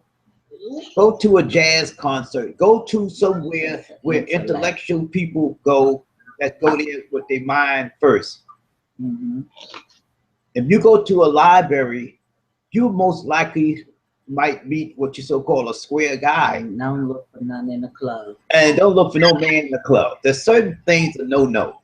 You really want to meet a nice guy, just go to the library. You go to places, museums. It goes to places where people go with mind first. Because in the dark, in the club, when you come out and the light shine on you, may not know who you got. And most men, At the club, a lot of men that go to the club are just there to cheat anyway. Yeah, it's a booty club. They got a woman at home. They just going to look for another female to have a one night stand with, and they go about their business. not getting out, but your heart feelings hurt there, might get something the doctor can't get rid of. The thing is that when you want to get a significant half, if it's a female or male, I be very candid with you. I used to always go to a museum. I've been to every museum in New York City, and I literally hang out in the museum. And I met a lot of very interesting people in the museum because they were there learning. And another place we used to go for walk in the park. I don't know how the parks are now. I'm out a little bit faster. Let's go to a place on 72nd Street in New York City Central Park. There's a big mall there. Be down there citing poetry. They'd be out there playing chess. They'd be out doing a lot of intellectual things, and had opportunity to meet a lot of nice people there. And you want to go where you want to meet somebody, you got to go to certain places. If you say the guy is too fat, one thing for sure, if the guy is fat, you never be hungry. You're gonna make sure you eat because he likes to eat. That's just a joke. That's a joke, Paul. That's a joke. Okay. If you would have, so look, the thing of it is you got to go where people go there with mindsets. Right. And I just named a couple of places. The most interesting females when I was out there ever met was in the library. And I just always nice people in the library. But they sit down and just have a conversation. It was a way to get attention. They could ask someone about a book. And they might say, oh yeah, that book is such a place. But what I'm saying is you got to go to places, if you're in the court market, go to places more intellectual. You go to Sunday afternoon in the museum. In New York City, got a museum called the Schomburger Library on Black studies and what's African American studies and studies of the people of color in this part of the world. You meet very interesting people there. You have to go where they go. And and I hate to say this, I know a man, but sometimes when a guy is too good looking, I'm not knocking looks, sometimes they're too good looking, you gotta think a little twice about that. If his hair looks better than yours and he dressed, And you got to watch that, because that's a cue. I mean, I'm not saying all men that looks neat with manicure, nails, and pedicure are gay. I'm not saying that. I'm not here to talk for who is and who's not. But I can tell you one thing for sure. You have to look a little very careful today. And I understand that the dilemma a lot of women have today, because a lot of metro men, they want to be more than what you are. And that could be an issue if you're looking for, want to be a female and you want to have a date with a nice guy. It's just a horror story. And you got to watch a guy with the fancy Mercedes Benz that don't have a job. Okay, if you riding around the Beamer and you don't have a job, there's something's wrong with that picture. You gonna wind up jumping that car. Next thing you know it, you're doing 10 to life. So you have to really be very careful. I try to give a cue to the young people the best I can. You want to meet a nice guy, you go to a museum, you go to an intellectual concert. Your mom's sitting here. She'll tell you, I take it to, look, Lolo.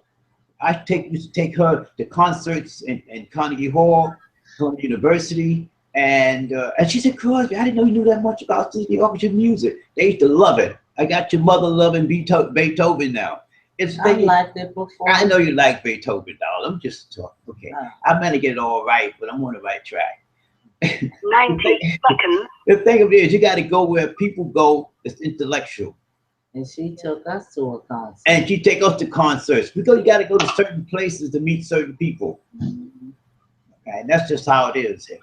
You know. Well, I want to add on to what you're saying, Pride. Another thing, women, when they show you who they are from the beginning, believe them. Stop thinking these men are going to change into what you want them to change into. You know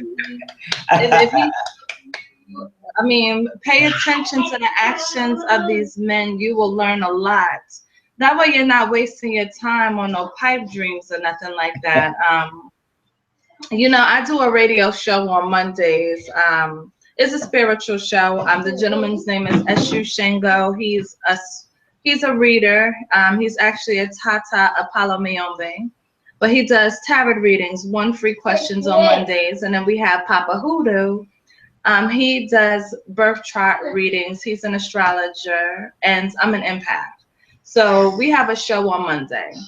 And it was a girl that called on Monday that passed, and her boyfriend broke up. And she wanted to know if she should wait for him to get it together. 10 seconds. I was like, should she wait? You know, then she was like, you know, she's in school. She graduates in May. At times, this man becomes a distraction, you know, different things. So I had to explain it to her.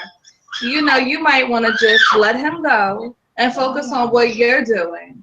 Because sometimes people are removed out of your life for a reason. I know I was in a relationship for a long time, okay? And let me tell you, the person was a hindrance. So now that once we were no longer together, it was like everything that was blocked was no longer blocked. So that lets you know what type of person you're dealing with. And then I was dealing with a person that was jealous of the fact that I had a relationship with my family, like my mom and all types of stuff. It was a lot of dysfunctionality there, but I was never waiting for him to change. You know what I'm saying? He showed me who he was, and he was just who he was. Okay, so, but yes, you know, a lot of things are life lessons. So I learned, I don't regret being in a relationship because I learned what I want today. You know what I'm saying? And I learned a lot from I learned what I'm not willing to accept, what I will not deal with, all of that stuff from that relationship.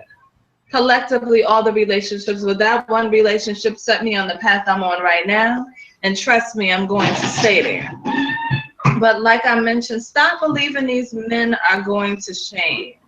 You know what I'm saying? And stop listening to the words they say. Because, a man will try to talk you out your soul. And some of y'all women are allowing men to talk you out your soul. Stop letting these men do that. If his actions are not measuring up to his word, know that he is full of SHIT with ice cubes in it, okay? And he made it, you know what I'm saying? He's serving it to you cold. Know that off the rip, if he got 1,000 excuses and he's telling you he want to be with you, but this is going on, charge that to the game. There's another dude out there that want to be with you, that really solely want to be with you. You know what I'm saying? So, you know, you might want to sit there and go where the sun is shining instead of where it's a little cloudy and you thinking the sun is going to shine. Okay, but you know, that's very important. But like I mentioned earlier, for every topic that I have a song. So we just got done talking about the role of a queen in the life of a king. You know what I'm saying? First, women, the first thing I want you to do is know who you are before you go and jump in a relationship with somebody else. Know who you are and know your worth of who you are at the same time. You know what I'm saying? Once you're able to identify who you are and you're able to know your worth, you won't settle for stuff you have no business settling for. You're not going to settle for nothing that's not worth settling for. You know what I'm saying? You're going to be like, you know what? I'm on my throne and I'm not getting off of my throne to accommodate nothing that is not like me or nothing that's going to be an accent to me. And women, stop looking for people to complete you.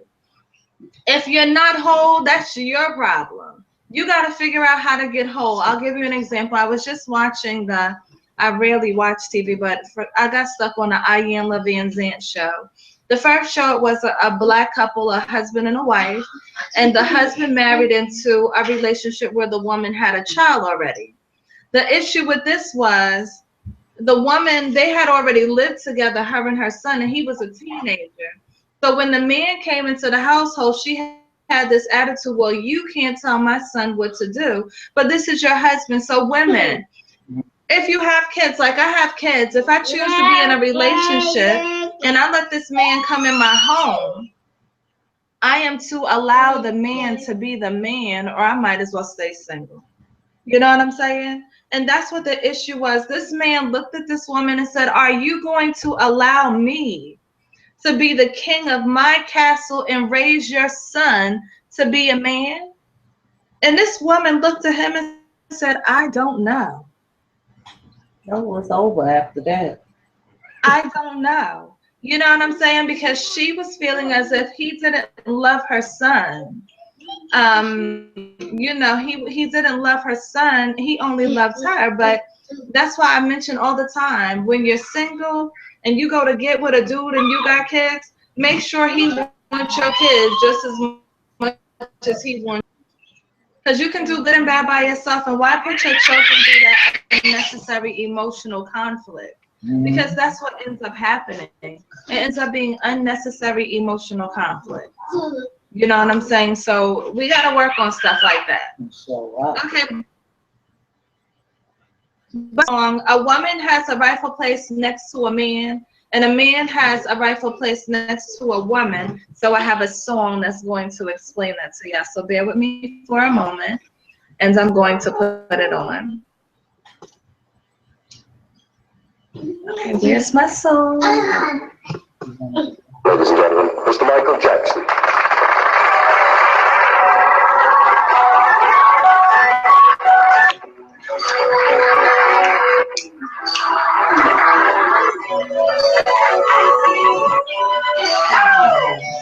Baby, I stayed away too long.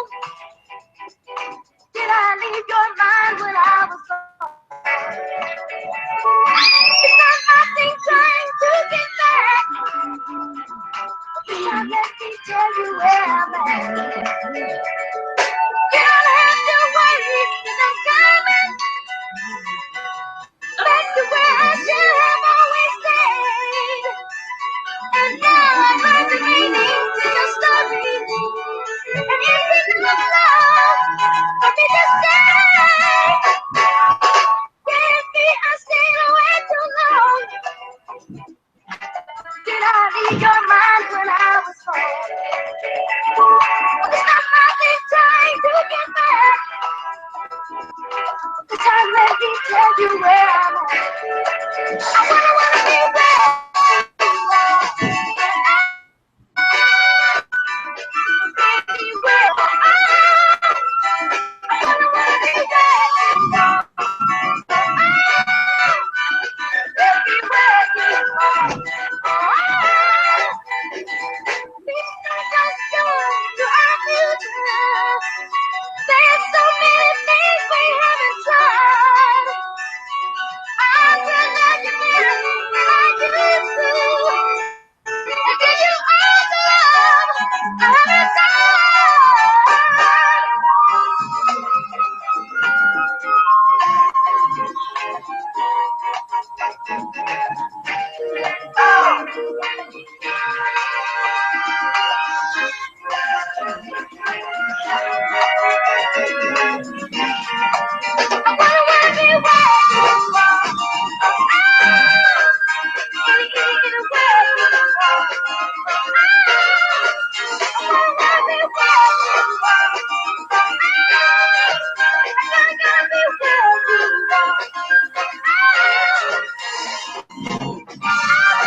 Yeah.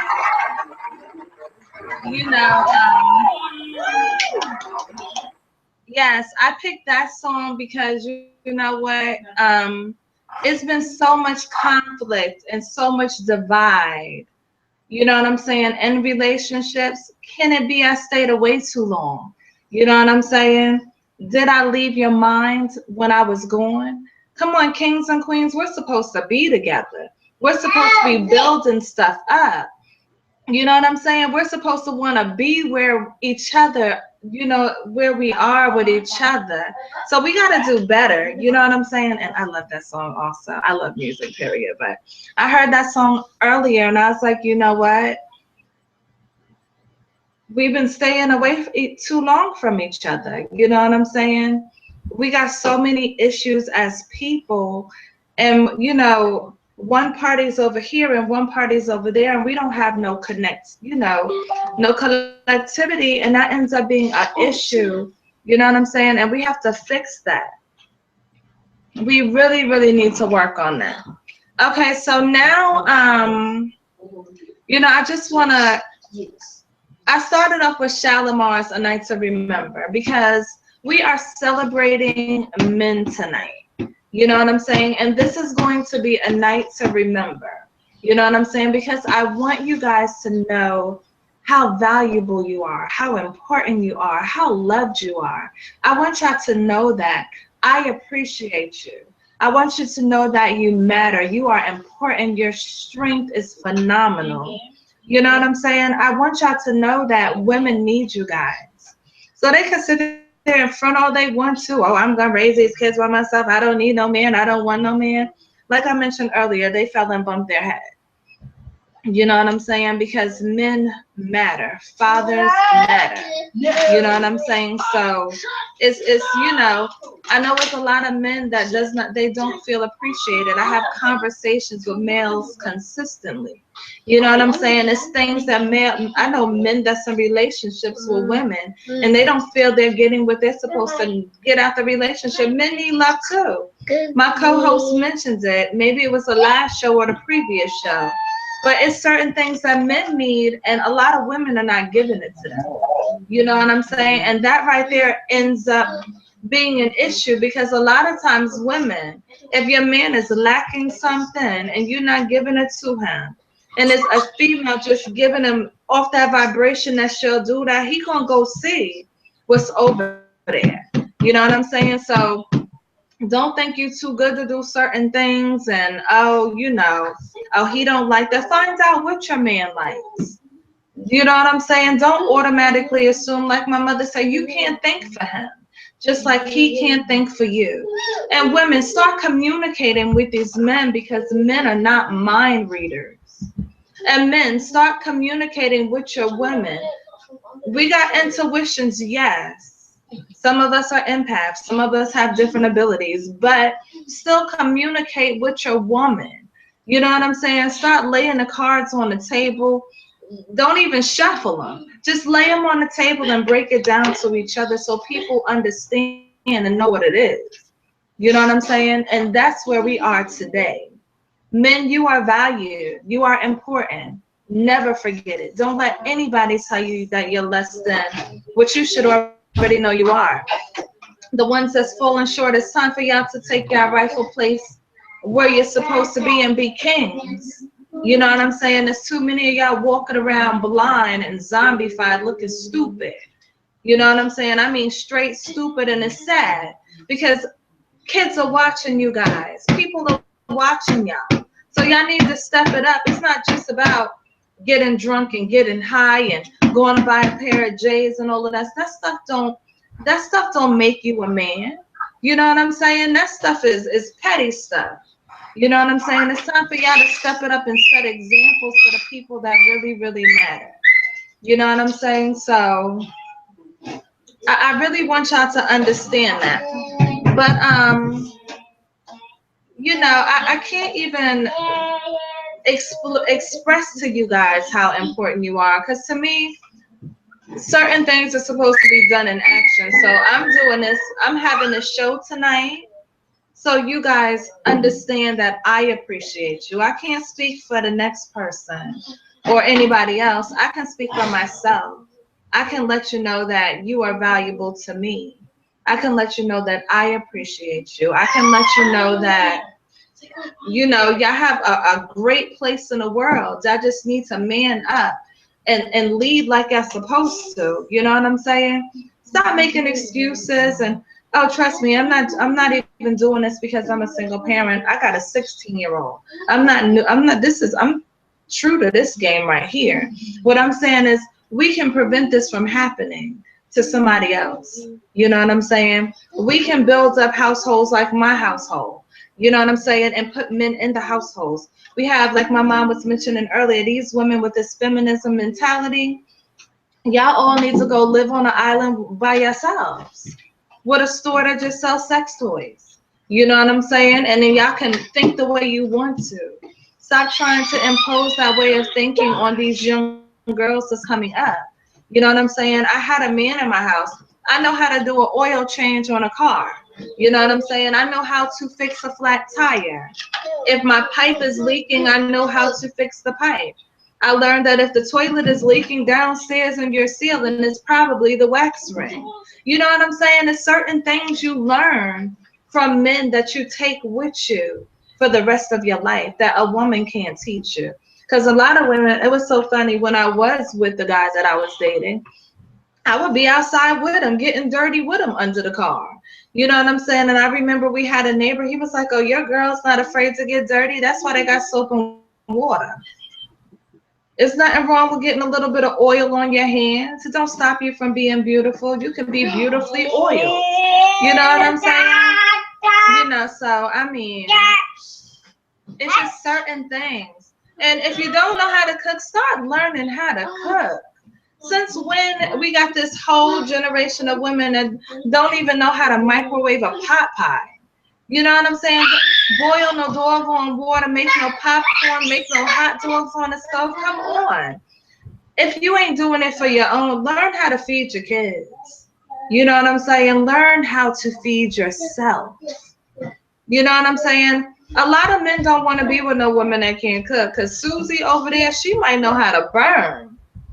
And there's an old saying, the way to get to a man's heart is through his stomach. So you might want to go take a cooking lesson, watch some recipes, do something to make that happen.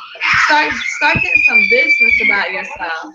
You know what I'm saying? Learn how to do certain things. All of that processed food and that takeout food, that stuff is not healthy for you. And it's not healthy for your kids. You know what I'm saying? So to the women that have kids, it's okay every now and then to take your children out to, we don't do McDonald's, we don't do Burger King, we don't do none of that stuff in my household. But wherever you choose to take them for a reward or whatever the case, maybe that's cool. But start making them some vegetables at home. And I'm not talking about canned vegetables or no frozen vegetables. Go get some organic vegetables, because it's the same price as the takeout you're buying, and make it for your kids. Start and bring your kids in the kitchen with you. My kids love to cook. You know, my kids, they love making breakfast. My boys love making breakfast for me and my daughter on Saturday mornings. They love cooking. They know how to fry chicken, fry shrimp, make spaghetti, make chicken parmesan. I have an 11-year-old, a 13-year-old, a 16-year-old. I got my 1-year-old in the kitchen watching. If he could chop something up right now, I would have him chopping it up. You know what I'm saying? So, you know, it's important that we get this balance together. We are supposed to balance each other. And it's important for, oh, well, thank you. This is not a weave.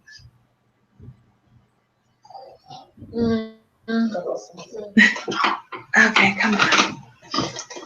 Yeah, see, this right here is my prince. So he is going to grow up to be a magnificent king. I have 3 princes and a princess. So right now, he's 17 months, and I am a single mother with him. But guess what? I am giving him all of the necessary jewels he needs to not be an emotional man, but to be a man. Because I don't play the emotions. How I raise my sons are, if I'm not gonna tell them if they sit there and they ran into an iron door and they hurt themselves not to cry.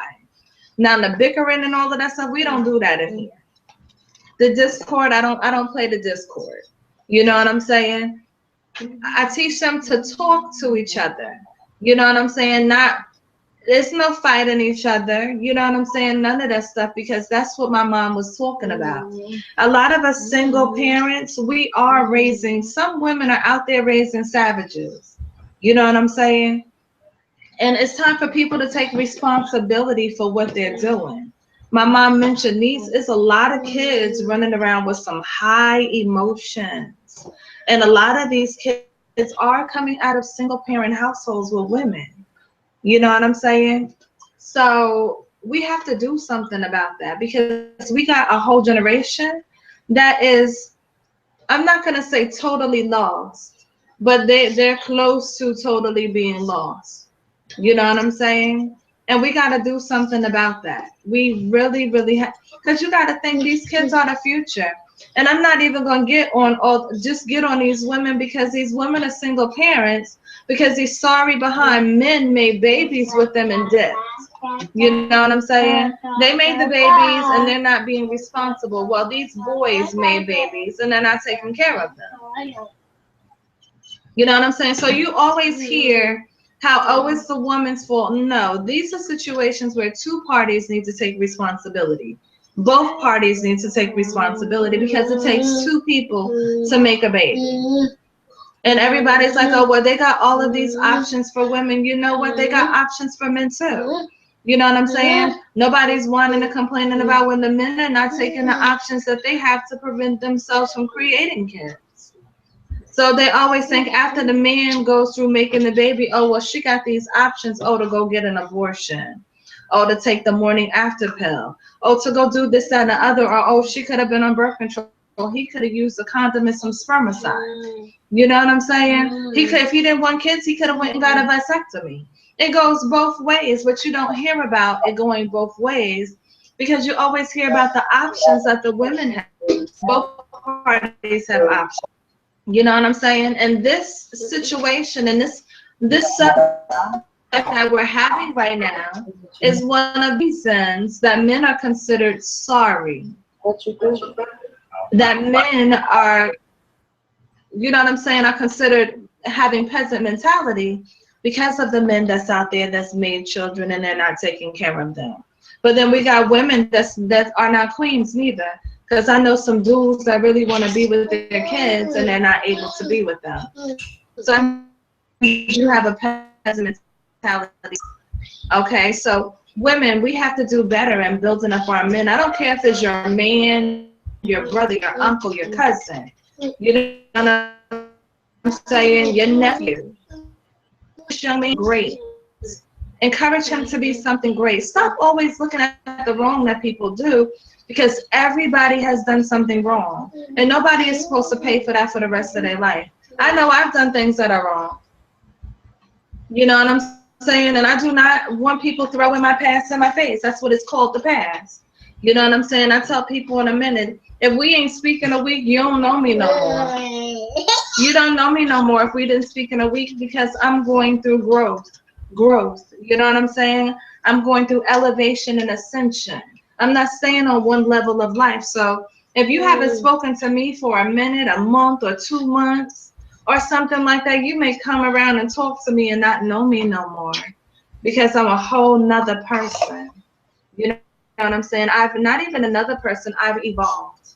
You know what I'm saying? I went in a whole nother direction than you may have thought.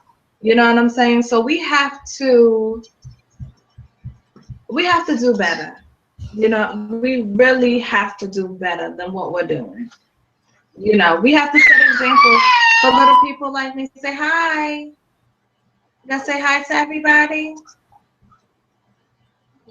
Hi, man. Say hi, Grandma. Do you see the smile? You know, I mean, that's what I look forward to every day, seeing smile on my children's face. You know, this is what I look forward to. Man, they're beautiful. You're gonna be a celebrity. Hey, Grandma. Say hi, Grandma. Keep waving. Hi there. Say hi, Papa Crosby. He used to TV. You're gonna be a celebrity. I know. You're an entertainer right on TV, gonna do the talk shows. I know you are. I can see that already. You're sitting up there dealing with the issues of the world. I'll give everybody good advice. Okay. Yeah, serious on that. Yeah, I know what you're gonna do. Yes. But yeah, we have to do better than what we're doing. I mean, it's time for us to step into our rightful places because we have rightful places. Right. Stop allowing society to dictate to you who you are and who you are to become, and be who you are supposed to be. It's time for us to step into our rightful places. Kings are supposed to man up and be kings.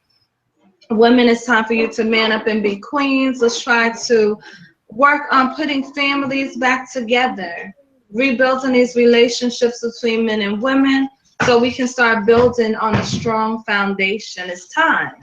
It's time. These kids deserve so much, and they're not getting what they deserve because of ignorance. Got that right. Selfishness and ignorance.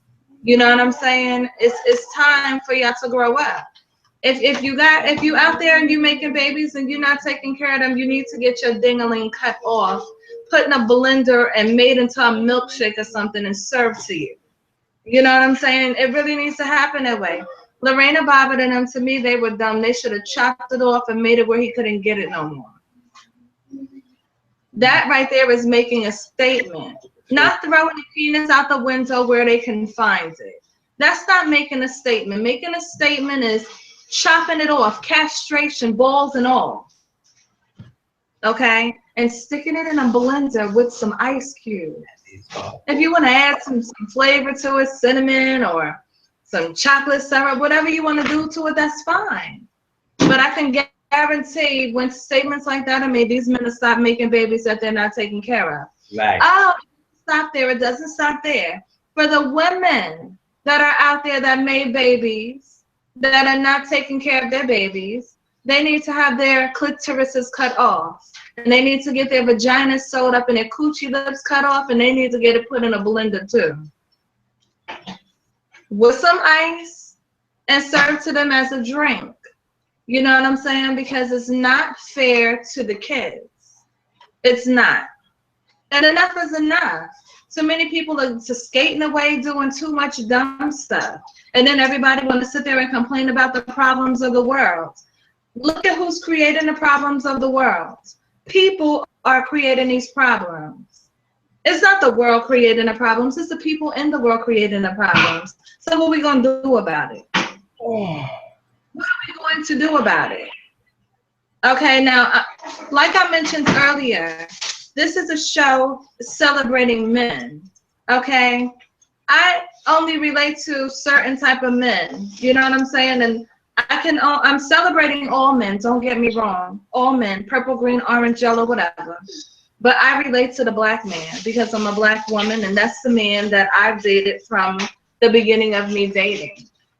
You know what I'm saying? So I have messages to them tonight. Strong messages. It's time for y'all to man up. I appreciate y'all and everything, but it's time for y'all to grow up. Because y'all walking around, I don't even understand. Do y'all know who y'all are? Do you know who you are? Do you know? Check this out. I'm going to have some little people come and tell you who you are. Tell the black man who he is. This is coming from an 11-year-old. All right, so the black man is the king of the castle. So they have to protect the people who live there and also be the ruler of it. And they have to be the strong leader.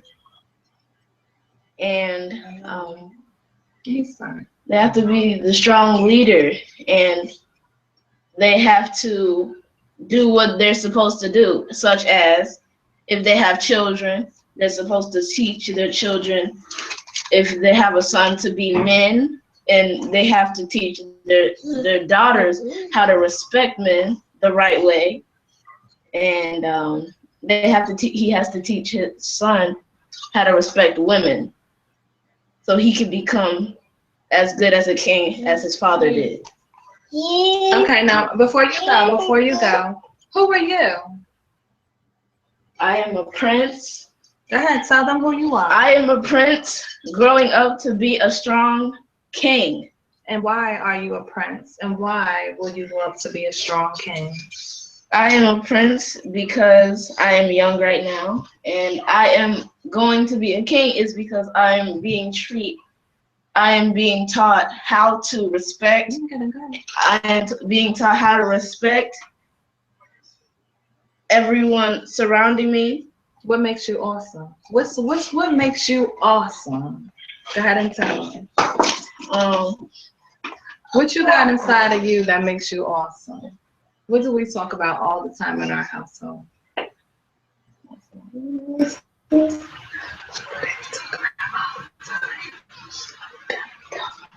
What's in your skin? Melanin, Why are you awesome? because I have melanin. And what is melanin? Melanin is stuff that makes our skin look so beautiful like this. Okay, and you are created the same way as what? The universe. Yes. Okay, so this is my 11-year-old son, okay? Right. And he was just breaking it down for you why men, why y'all need to, this is an 11-year-old telling y'all who y'all supposed to be. That's something for y'all to think about. You know what I'm saying? This is an 11-year-old telling you who he's going to grow up being, and he's being raised in a house with a single woman. You know what I'm saying? So this is something for y'all to think about. Jaquan, I need you to tell everybody. Well, I don't think he's gonna be telling anybody anything. He over here asleep. You know that to interject. Yeah. I have a son and a daughter. They take their kids, my grandkids, to the same places I took them. My son take his kids to all the museums, take them to the libraries. My daughter the same way. She take her kids to the zoo. She take them to the museums. She take them to all the places I took them when they were their age. It amazed me sometimes. I asked my daughter, "Where you going?" "I'm going to the Brooklyn Museum." And she takes the kids to the Brooklyn Museum. I asked my son, he goes to all the places I took them. So it does make a difference how you raise kids and how you prepare them for the world, because they will grow up the way you taught them. Exactly. You're absolutely right. Zanaya, would you like to explain to everybody, what a king is supposed to be and who you are? That's fine. My daughter is getting ready to tell you guys what a king is supposed to be. This is my 16-year-old, and she's going to tell you who she is at 16 years old. She's not going to get on the camera, though, but she's going to, let us know. The question is, what is a king supposed to be? And speak up so they can hear you, okay? A king is supposed to be a person that looks out for the kingdom. A king is supposed to be the person. Can y'all hear her? Yeah, but she's a little low. Okay, speak up a little bit. A king is supposed to be the person that consults the queen as well as makes his own decisions in order for the betterment of his people, the people that's under his people, people that's under his people's people. He's supposed to be looking out for everybody. Basically. The king is supposed to have good judgment, set good morals and values that all of his citizens, I guess, they look up to. A king is supposed to have like a good heart, so he's not supposed to be like merciless and hurting people and just making random rules in order to make himself look better. He's supposed to be doing it just to make the people. Okay, what about the king of his house? A king in a household, a man in a house. What a man in a house Yeah. is supposed to give the daughter or the son, or whoever is living in the house, an idea of what a guy should be. Same thing for a king and his kingdom. Yeah, the example. Okay, who are you? I was an eye. Okay, and who are you though? Who are you? Who are you being raised to be? A goddess. So I'm. See, the thing is, you're supposed to start off as a princess, then you're gonna go to a queen, then to the little goddess. But I already look at myself as a goddess / queen already, because I'm just like bomb like that. I mean, there's just people out there that are like looked upon as princesses. Like, yeah, when you're little, yeah, oh yeah, you're a little princess. But like, as you get older, and I'm 16 right now, I feel like I'm at a mature state of my life where I'm not even like a young adult princess anymore. So yeah. No. Okay, wow. She says she is a goddess. That's not funny. I'm just No, stop. I got you. I got you. Okay, she said that because she's 16 years old, she has this conflict with the princess thing. Okay, I do explain to her she's a little girl. She's still a little girl. She's a young lady. She is growing. She's very mature, though, for her age, for a 16-year-old. So that may play a major role in her way of thinking. But she said that when you're younger, you are a princess. And then when you get older, you become a queen, and then you become a goddess. So that goes back to what I was talking about elevation and ascension. You know what I'm saying? Everybody grows to different things. So like my mom is a goddess now because she got 2 daughters that are queens. You know what I'm saying? So now she's a goddess. She can't even be a queen no more because she got 2 queens. And all 3 of us can't be queens in no doggone kingdom. How does it look like your mother's a queen and you a queen and your sister's a queen and everybody's a queen? That don't even work. So that's why we get to the different elevations, the different levels. So she's a goddess because I'm a queen. My sister's a queen. You know what I'm saying? And we run in our kingdoms. My sister run her kingdom. Okay? And I don't have a choice but to run my kingdom.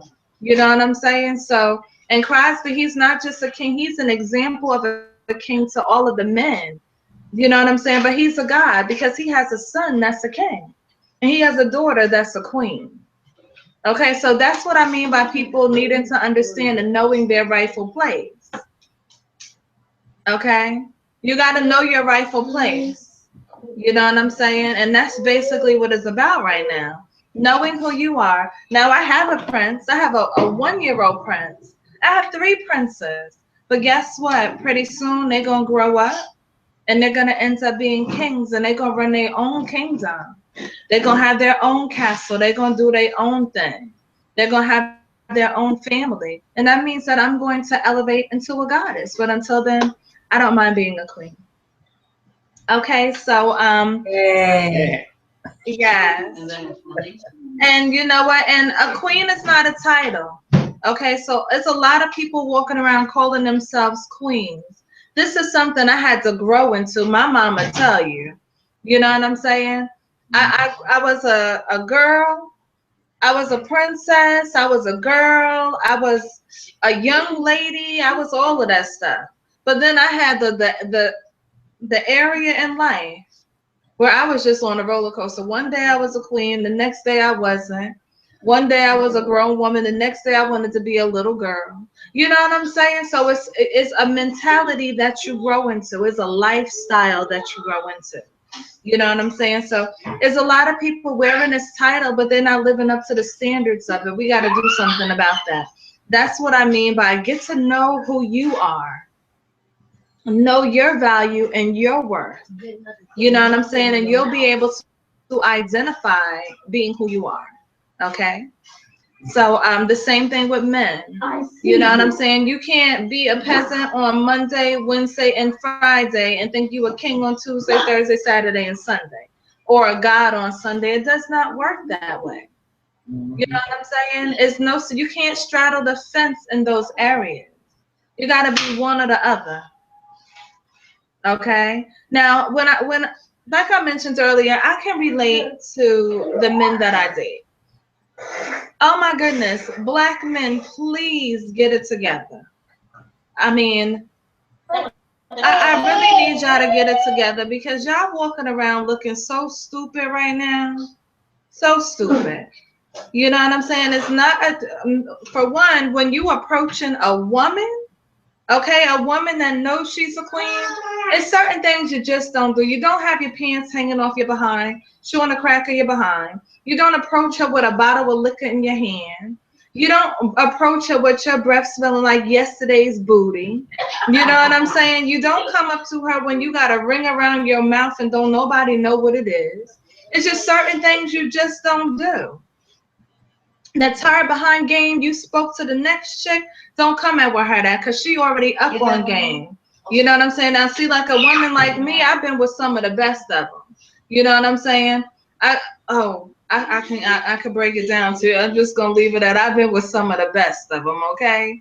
You know what I'm saying? So now when I'll sit back and just listen because I'll let you know in a minute, your actions is what I'm going to pay attention to.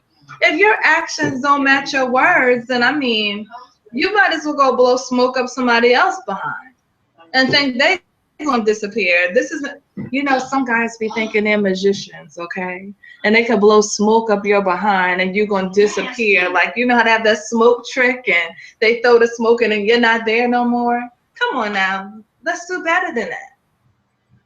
You know what I'm saying? Let's be real with each other. Let's speak the truth to each other. That way everybody knows what everybody is dealing with. You know what I'm saying? Okay? So, Black men, okay, and I'm talking to y'all. Did you hear what my 11-year-old son said? Do you know who you are? Do you know your rightful place? Do you know where you came from if you don't start educating yourself to find out who you really are and where you came from? That way you can make better decisions and set better examples. Because a lot of the examples and decisions you guys are making are whack. Okay? And again, this is a show where I'm celebrating y'all. But at the same time, I love y'all so much. But I love y'all enough to hurt y'all feelings too. My mother sat there and said sometimes the truth hurts. Sometimes you got to say some things to people that may hurt them to open up their eyes. Y'all slacking. There's no reason that I'm a woman with 4 kids and I'm stronger than 85% of the men that's out there. Way stronger. Better provider. Better everything than 85% of you guys. Come on now, but let's really think about that. I wish I had the Jeopardy song because I would be playing that right now. You know what I'm saying? Let's really, really think about that. You know what I'm saying? I mean, and don't get me wrong, a lot of these things were systematically placed, but how many times is that going to be an excuse for y'all being lame as hell? Excuse my HE double hockey sixes. My mother is up here, but I'm a little annoyed with y'all. I'll give you an example. I had a man knock on the door where I'm staying at. He knocked on the door yesterday, okay? All right, now I'm a very nice person, but trust me, I got a nigger suit in the closet. Okay, and trust me, it's permanent pressed. I just keep it in plastic. I might have to blow the dust off because I don't like to put it on too much, but I got one. Okay? So this man knocks on the door. I'm like, who is it? He's like, I'm your neighbor. So I cracked the door. Yeah. He was like, I just wanted to know if y'all good. You got a cup? So I shut the door in his face. And I grabbed 4 cups, opened the door, stuck the cups through the little crack. Then he has a bottle of liquor in his hand. He was like, oh, do you want some? I was like, I don't drink, and shut the door in his face. Tonight, while I'm on this show with you guys, okay, somebody knocks on the door. It's the same man. Okay, so that's why I was like, I'll be right back. I go to the door. I said, why the hell you keep knocking on my door? Oh, no, this is the first time. I said, no, it's not, because you knocked on the door last night. Okay. Oh, no, I just wanted to know if y'all all right, because I'm next door and I'm all right. And let me explain something to you. Don't knock on my door again. Because, see, the next time he knocks on the door, I'm going to throw some hot piss in his face, okay? I'm going to pull my nigger suit out. He's going to get beat with baby diapers. Oh, goodness. Well, I don't understand the mentality, you know what I'm saying, of people. Oh, no, and guess what? The same bottle of liquor he had in his hand yesterday is the same bottle of liquor he knocks on the door with today. You understand what I'm saying? You know how bad that looked for him as a black man to even be knocking on people's doors. You know what I'm saying? Clothes on. It's just He had pure the ignorance. same clothes on from yesterday. You know what? I ain't even look at him like that because tonight I just looked him right dead in his eyes like, yo, what's good? Well, why you knocking? Trying to see if Why you knocking? somebody or not. You know. Let me tell you something. Guess what? I don't have to have a man up in here. I got single, and he wants to be. He wants to play. Let me explain something to you. I don't got no man up in here with me, but I got something up in here with me that acts just like man. Okay. So he might just want to stop knocking on my door. Okay. So basically, that's what I was talking about. When you gotta be stronger than these men are. You know what I'm saying? And the dumb stuff that they do. You gotta, I mean, you're being a representation of every person that has the same color that you have. So that's just like when you got white people out there shooting up the schools and stuff, you're representing your whole entire race. Okay? So when we got these ignorant behind Negroes, knocking on people's doors or just, setting that type of example is not good. Because you're representing your whole entire race. Yeah, and they make you feel shame. Exactly. When these boys are walking around with their pants hanging off their behind, all of that stuff. It does not look good when y'all grown behind men. Oh my goodness. 45 years old. 60 years old, walking around looking like these 20-year-olds is not a good example for these kids. Not at all. You know what I'm saying? I'm going to ask the question again. Do you know who you are? You know what I'm saying? Do you really know who you are? And the answer do you no. really know? I found this poem today. I'm going to share it with you. See they so. Yeah, I found a poem today. I'm going to share it with you guys. And it's called What Makes You Strong, Black Man? So just bear with me for a moment because I have to get the poem so I can share it with you.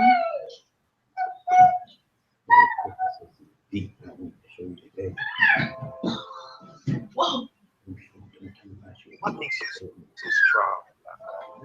How is it after 370 years of segregation and racism, a Lincoln Alexander, a Stanley Cusell, a Malcolm X, a Martin Luther King, a Barack Obama?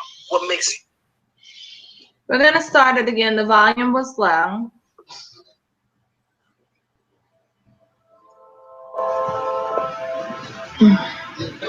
What makes you so strong, Black man?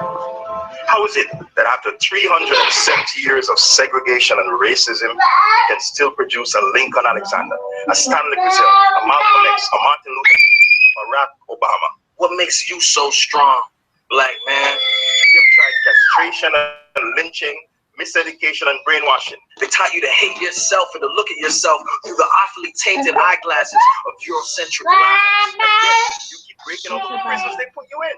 You break out in a Bob Marley, an Oscar Peterson, or a Cardinal Official. You break out in a Usain Bolt and a Muhammad Ali. You break out in a Lewis Hamilton, Michael Jordan, or Jamal Magor. What makes you so strong? I don't care what field we pick, you produce a giant in that field. What makes you so strong? The world tried the positions of self-hatred, of distorted history, of false standards of beauty.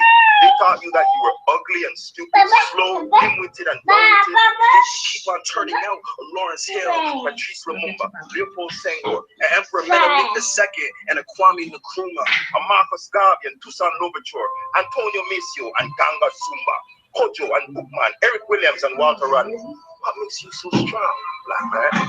Strong men coming on. The strong men keep getting stronger. One thing they can't prohibit, the strong men getting stronger. And what makes you so strong? Black woman, this country has tried negation and degradation. They have taught you to look down on your broad hips and thick lips. They've taught you to hate your hair and keep it at all costs from going back. Going back to what? Africa? Going back to the way God made it? To what? They have taught you that unless you look like Miss Anne, the worse off you are. And yet you keep breaking out of the prisons that they put you in. You break out into the Be Young, Miss Lou, and Nanny. You break out into Michael Jones, a Jean Augustine, a Rosemary Brown, and a Viola Desmond. I don't care what field we pick. You black women keep turning out giants in the field, even those fields they told you were reserved for men only. What makes you so strong, black woman? They tried to poison us with low self-esteem. They tried the poison of low expectations. They tried the poison of despair. They told you are there. The brothers are in prison, on dope, unemployed. And what do? You refuse to give up. You keep turning out Nana Ya Santiwa, Queen Nzinga, Claudia Lewis, and Roberta Flack.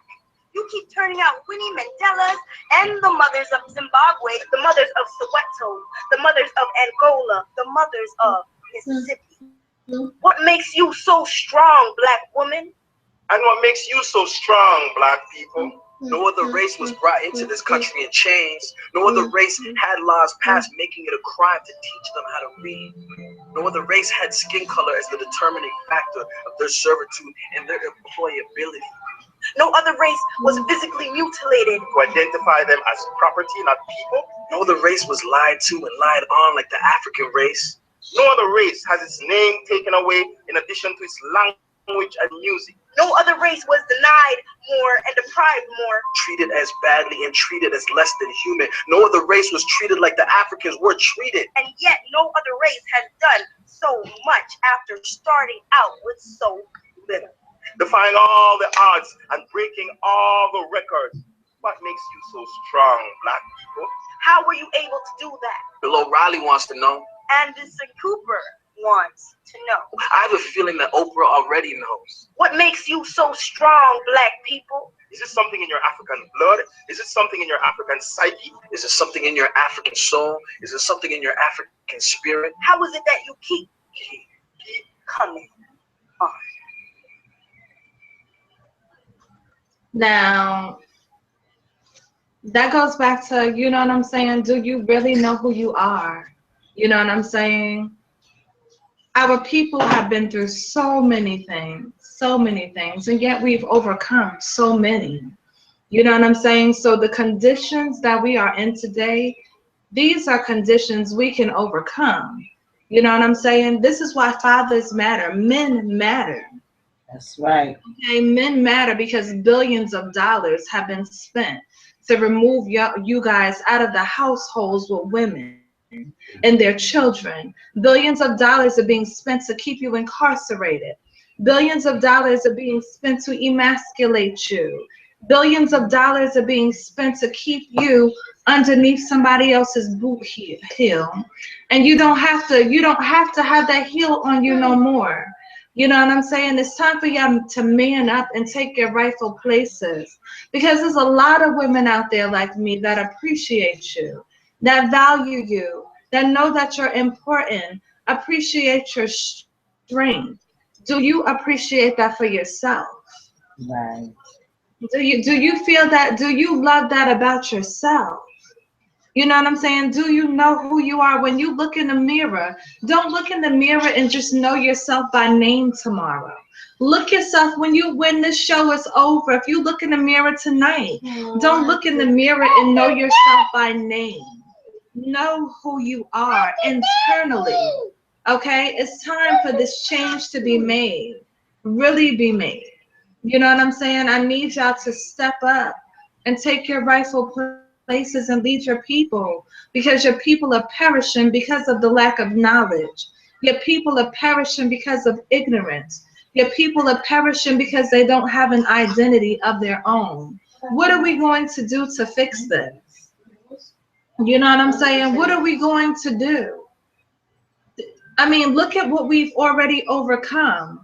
500 plus years of enslavement and slavery still exists today because of the mentality of my people. What are we going to do to fix this? You know what I'm saying? Are we going to sit there and change our mentalities? And like I mentioned before, I know everybody cannot and will not be saved, because everybody don't want to be saved. Some people like having a boot heel on the back of their neck. As long as they're getting a little bit of food or a little bit of this and a little bit of that, they're content with that. Okay, we should want way more than a little. When will we start honoring our ancestors and the people that fought for us to have these positions? Our ancestors fought so hard so I can stand here and sit here today and say, you know what, I am a queen. My son is a prince. My ancestors fought for that. When are we going to honor them and show them that we appreciate them sacrificing so much their lives, their sweat, their tears? When are we going to do that? Their blood, their very life's blood. Their blood. When will we wake up? It's time to wake up, people. Men, I need y'all to wake up. I need you to understand who you really are. You know what I'm saying? And I'm talking about every person that is being oppressed, every person that's being oppressed, in every country where there's oppression. It's time for y'all to unify, and it's time for us to get together. And it's time for people to wake up. You know what I'm saying? Stop blaming everything on the next person. Take responsibility for who you are right now, today. Yes, a lot of things for us was systematically placed, but it doesn't mean you have to remain a part of the matrix. When you're going to become unplugged? Because this is the age of information. This is the age of information. So if you're walking around and you're stupid, it's your fault. It's not nobody else's fault. And when I say it's the age of information, you can get so much information to the point where you can go research it for yourself to find out if it's the truth. You don't even have to take the words of nobody else. You know what I'm saying? Half those people that was named in this video that and that poem that I just shared with you guys, half of y'all don't even know who they are. Go read about them. Find out who they are. You know what I'm saying? Find out who you are. Know that you didn't come from slavery. You came from 10,000 plus years of greatness before slavery. We were royalty runs through your blood. We ran nations. We ran kingdoms. The richest man to ever live in the history of the world was a black man. Okay, let's learn who you are. Know who you are and who you can become. Find out why they fight so and work so hard to keep you in the conditions that you're in. It's time for you to wake up. Know that you are loved. Men, period. Whoever, you're loved. You know what I'm saying? It's crazy. I remember me and my kids, we were walking home one night. I think it was me and my daughter and my baby, and It was a black guy that I don't know him, but we met each other, whatever. He's a plumber. He did some plumbing work in the crib before. And it was a white guy. And the white guy was like, yo, excuse me, brother, can I ask you a question? And the black guy was like, no, and went in the store. But the white guy was like, he was homeless. He was like, I wasn't gonna ask you for no money or nothing. I was just going to ask you if you knew of anybody that had any work. Okay, so he was getting ready to walk by. I was like, what type of work you do? You know what I'm saying? So he explained to me what type of work he did. And I found somebody where he can go go do some work. You know what I'm saying? Now, it's funny because I did this for this white guy. But if it was the other way around, a white guy wouldn't have did it for a black person. You know what I'm saying? My mom just told me to be good to people. She told me about karma. You know what I'm saying? This is why I'm mentioning karma right now, black people, okay? You need to get it together. That's number one.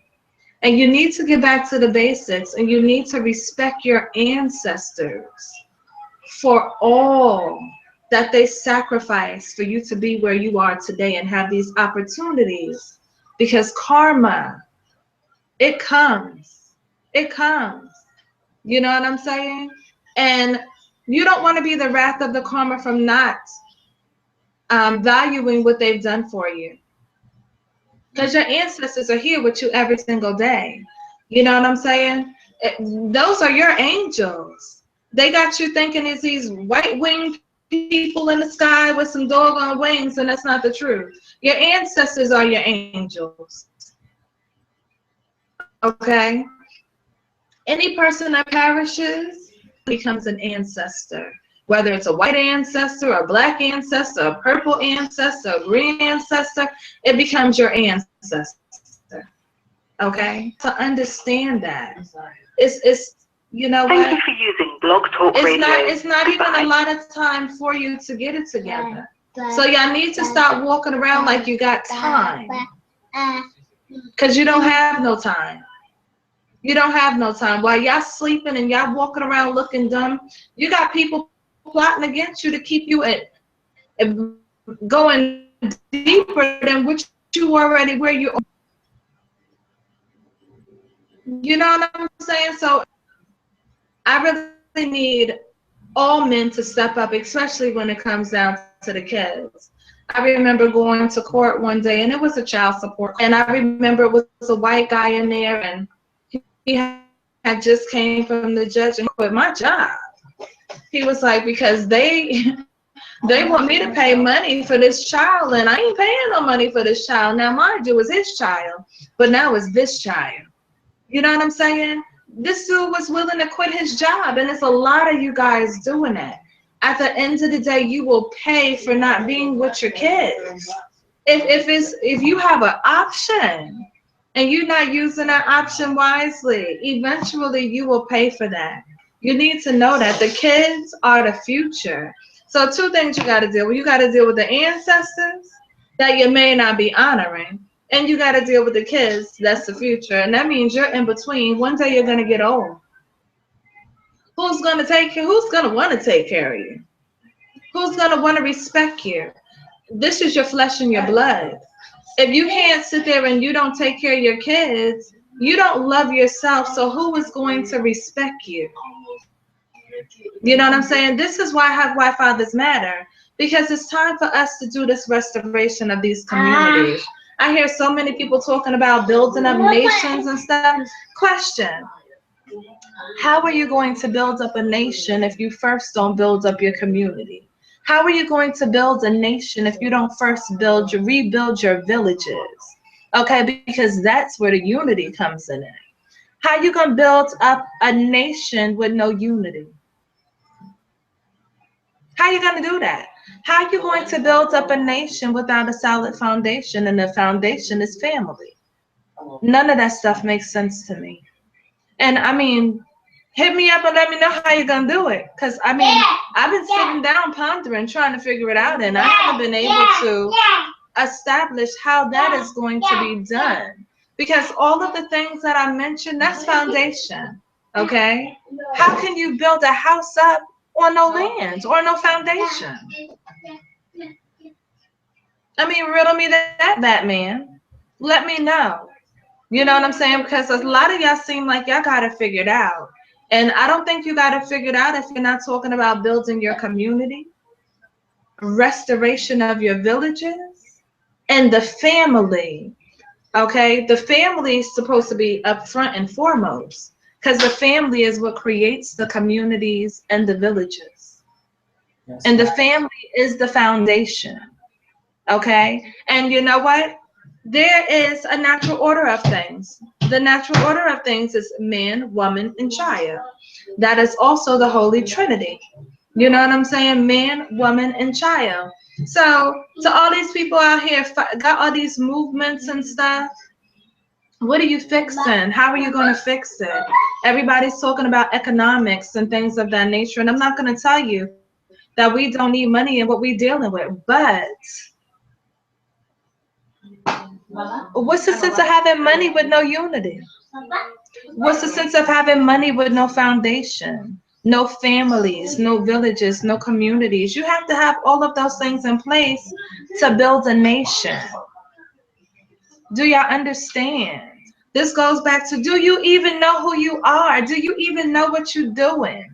Do you really know? No, you don't.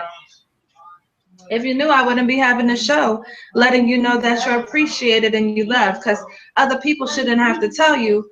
I mean, I don't need another person to come to me and be like, oh, you're this, Natalie, or you're that, or you're this, that, another, because guess what? I feel that way about myself. Okay? I feel that way about myself. This is where I want y'all to, this is a place I want my kings to get to. I want y'all to get back to being kings, number one, so y'all can go to your rightful godship. You know what I'm saying? Y'all were created gods. You gotta get their mind right. Most definitely. They gotta get their mind right. You're absolutely right. You know what I'm saying? But that's why I'm telling them, go read a book. You don't gotta listen to me and believe me. Go research who you are so you understand. They gotta You know, stop destroying themselves in order to get their mind right. okay, but see, that's the whole thing. All of that's understood because, yes, they do need to stop destroying themselves. They really do. You're absolutely right. But at the same time, the bad thing about it is they need help because they're so far gone. They need help. You know what I'm saying? And that's where the black woman comes in and plays a role. That's why I was mentioning to you before. We have to uplift each other. You know what I'm saying? It's a woman's job is to uplift the man and build the man up. So instead of these women just walking around talking about how sorry these men are, it's time that we can start going up to these brothers and talking to them like, yo, check this out. You're a king, and it's time for you to be who you are. Do you know why you're acting the way you're acting? They need to know about the lower vibrations and all of that stuff. You know what I'm saying? The dude that knocked on the door tonight and last night, he's on low vibrations, honey. And when people are on low vibrations, that's the people that do the stupid stuff, go rob places, go commit rapes, and do stupid stuff because they're on a different realm right now, mentally and spiritually. You know what I'm saying? So yes, I told him not to knock on my door again, but for one, you're intoxicated, so I can't even have a regular conversation with you to let you know who you are and why I'm telling you to stay away from me and not to knock on my door, because you're not even in you're not even in the right mind frame. Mm-hmm. So you know what? Yeah, these people need to get their minds right and stuff. But you know what? Everybody has a position to play because it was a systematically designed for their minds not to be right. It was systematically designed for us to have the divide. So now it's time for us to be like Michael Jackson. Can it be I stayed away too long? It's been such a divide between us to the point where this is why we have these issues. It's time that we come together. We need to uplift each other. We need to stop whining and complaining about the situations and go do something about it. You know what I'm saying? It's time for us to go, yo, check this out. this is who you're supposed to be. And that goes back to what I was mentioning before. They need to get their mind right, but they're not going to get their minds right until they know who they are, and then they have to go back to honoring their ancestors. A lot of them are screwed up because they're not honoring what they're supposed to be honoring. Our ancestors are supposed to be honored. A lot of people don't even, you know what, it pisses me off with all these opportunities that are being presented and people not taking advantage of them when so many people died for it to happen. You know what I'm saying? We got our brothers, our men, and I want y'all to listen to me, men. Y'all committing the same atrocities that got you murdered and killed during slavery and during the civil rights movement. You're doing the same exact thing. Y'all ain't learned nothing. The same exact thing. And now you feel like you got a right to do it. You know what I'm saying? Like, come on, that when you do that, you're literally spitting in your ancestors' face. You have people that died for you. You know what I'm saying? So you wouldn't have to face certain things. They didn't die so you can have those opportunities to do the things that they died for. They died so you knew better. You know what I'm saying? It's time that we build each other up. You know what I'm saying? That's why I'm here. That they didn't have.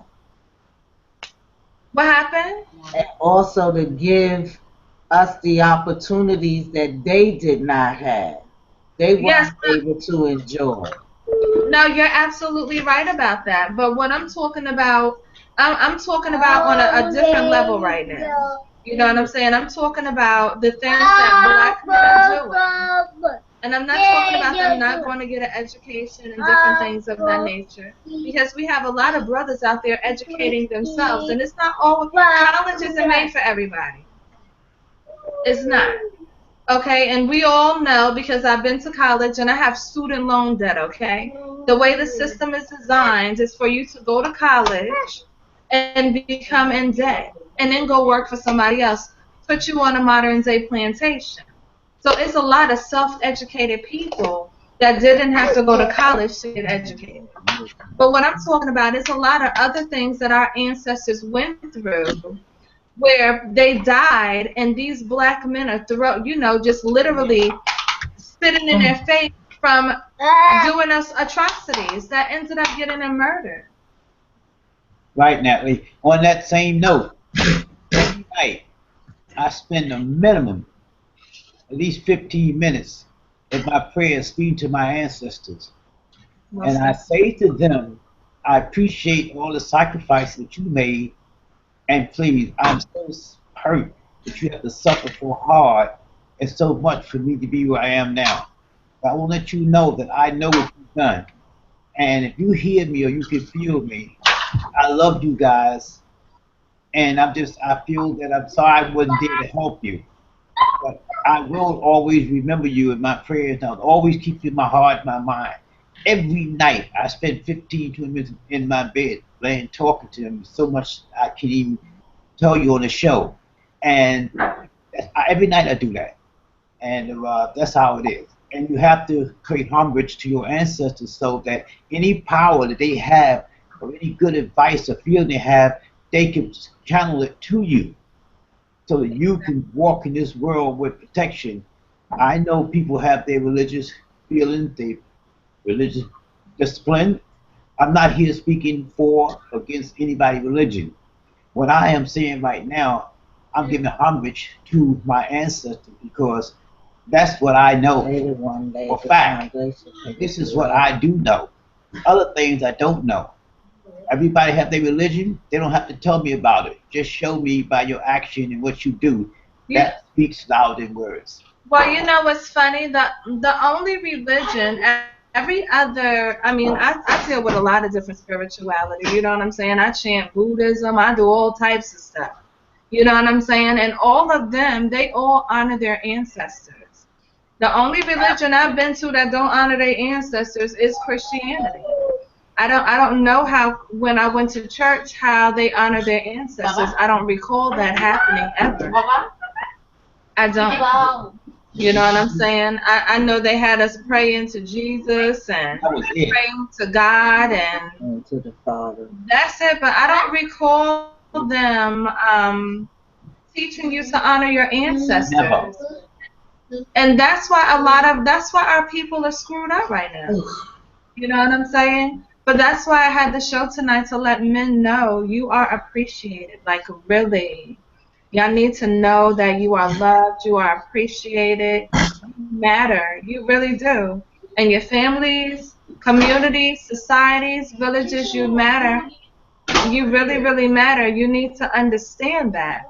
It's time for y'all to step into your rightful places and lead your people the way they're supposed to be, because that's what you're here for. Y'all supposed to be leaders. Y'all supposed to be the king of the kingdoms. What y'all doing? You know what I'm saying? What are y'all doing? It's time for y'all to man up.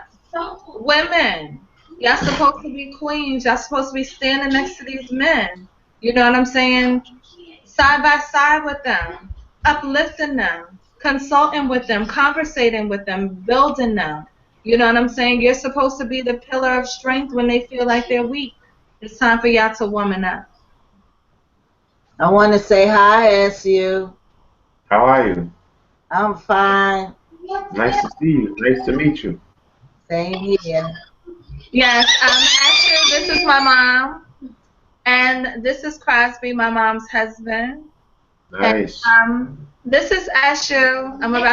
This is Eshu. He's the gentleman I mentioned to you guys earlier that has a spiritual show on Monday.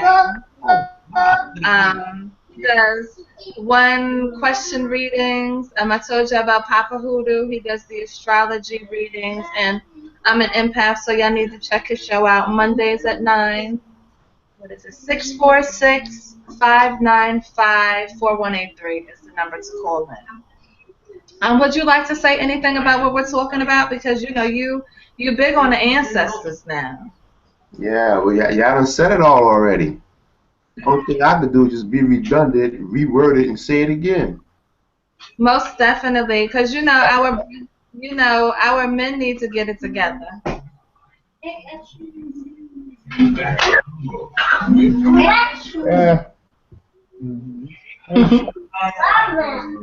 My daughter said, "Hey, Eshu." Word. Tell us what's up. He said, "What's up?" I want to say this to the men out there that are listening, as well as the women. I have a question. When you look in the mirror, who is it that you see? Who is it that is looking back at you? That's my question. Going past what you feel or what you believe you look like, go deeper. I want to know who and what is it that you see when you see your image in a mirror. A lot of sometimes things fight me a little bit. That'll give you a wake-up call if you look in the mirror long enough. Oh, yes. That'll put you on a path to want to make changes. It's funny because there's like a quote or something, or like a meme or something that goes around on Facebook. And the meme basically says, if you could really see people from the inside, you know what I'm saying? Like, okay, you see what I look like here. So if you saw me on the inside, I'm going to look the same way because I work on me. But imagine if you look at other people on the inside and you see how they really, really look. You know what I'm saying? You might just be scared out of your mind like, oh my gosh. You know what I'm saying? Because it's a lot of people walking around with some wicked stuff inside of them. Like extremely wicked stuff inside of them. And we need to do something. You don't realize like yeah, and you know what? They don't realize it but that goes back to, you know how I talk about relationships and people just meeting people on a surface level? That goes back to getting to know people on the soul level, that bone marrow level. You know what I'm saying? That way you know if you're dealing with a beast And I'm not talking about the Beast from Beauty and the Beast, but just something ugly.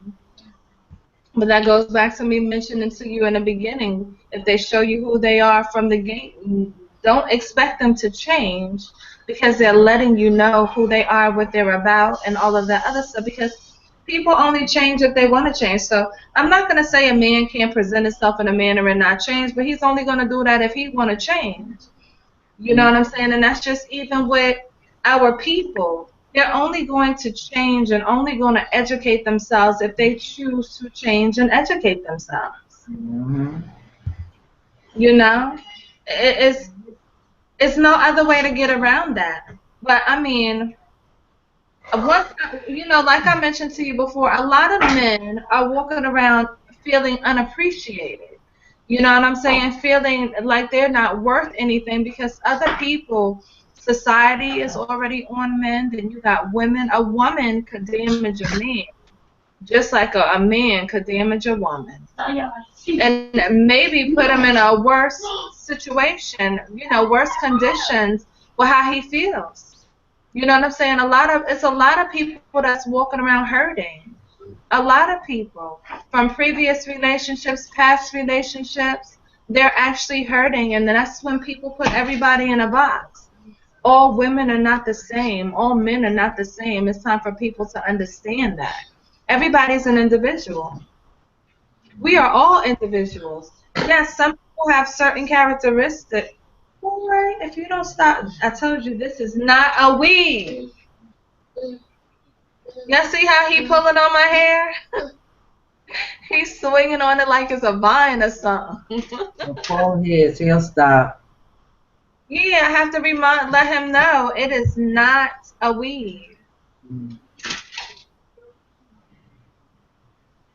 And that wasn't nice. Yeah, okay, so yes, we have to work on ourselves. You know what I'm saying? And I just want men to just, I want kings to be kings. I want kings to be kings, and I want queens to be queens. I want the kids to grow up in healthy kingdoms. You know what I'm saying? I want our children to be educated properly. I want them to have knowledge of self. He did. I want, our children to have knowledge of self. I want them to grow up to be self-sufficient. I want our communities to be rebuilt. I want us to begin to love one another again and have compassion for one another again. Because it's something that's lacking. You know what? Communities lack so much compassion that now when you go to do a good deed or say something kind to you, people look at you like you crazy. You know what I'm saying? They look at you like you crazy if you look at them and you smile at them. And that right there is not what's up. You know what I'm saying? It's time that we got to do better. We do. Men, do you understand how valuable you are? Do you understand that you are really loved and cherished by many, if not by all? Y'all a threat to the world. You know what I'm saying? And that's what I want y'all to understand. Men are threats to the world, especially the black man. You know what I'm saying? Especially the Hispanic man that's there with his children, being a father, because there's a lot of Hispanic men out there setting examples because they're family oriented. You know what I'm saying? Even down to the white man that goes to work. He might not pay attention to his wife and the kids. But he does, he might be going to work or something. You know what I'm saying? The kids are watching these things. They're really, really watching them, and it makes a difference it's gonna really make a difference in our future, these situations. But the beginning of the show, I played James Brown. It's a man's world. You know what I'm saying? But if you notice what James Brown said, he said, yes, it's a man's world, but he also mentioned you can't live in it without a woman. But it wouldn't be nothing. Okay? Without a woman. You know what I'm saying? So men, Y'all need to just take your rightful places. Stop making excuses for not being men.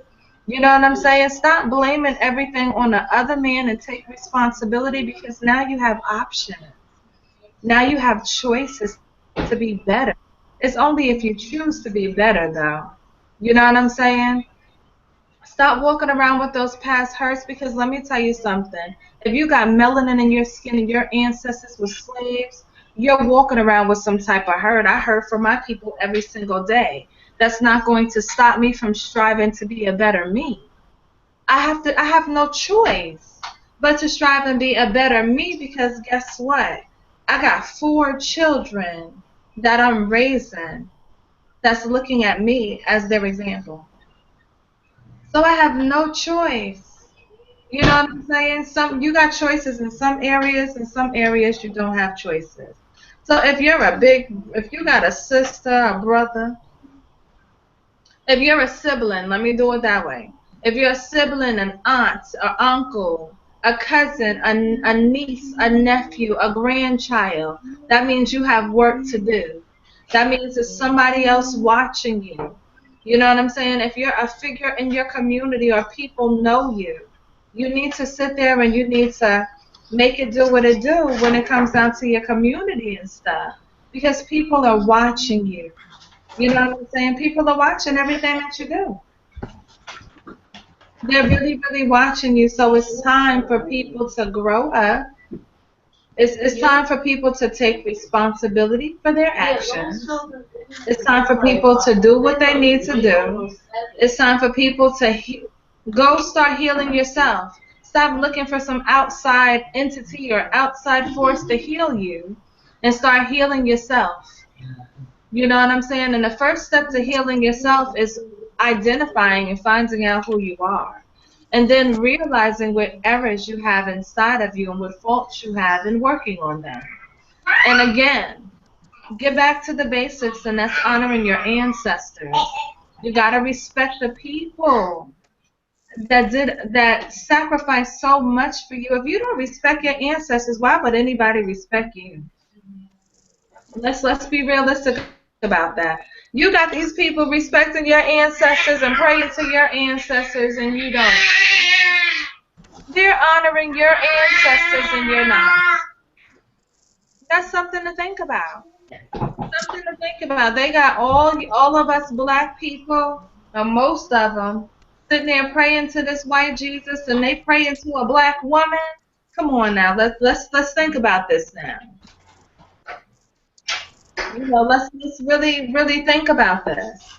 Black men, I need y'all to understand that it's something in your blood that's extremely special. You know what I'm saying? You just gotta activate it. You gotta remember who you are. You know what I'm saying? And start doing what you need to do. Little boys like this need fathers. They need men in their lives to raise them.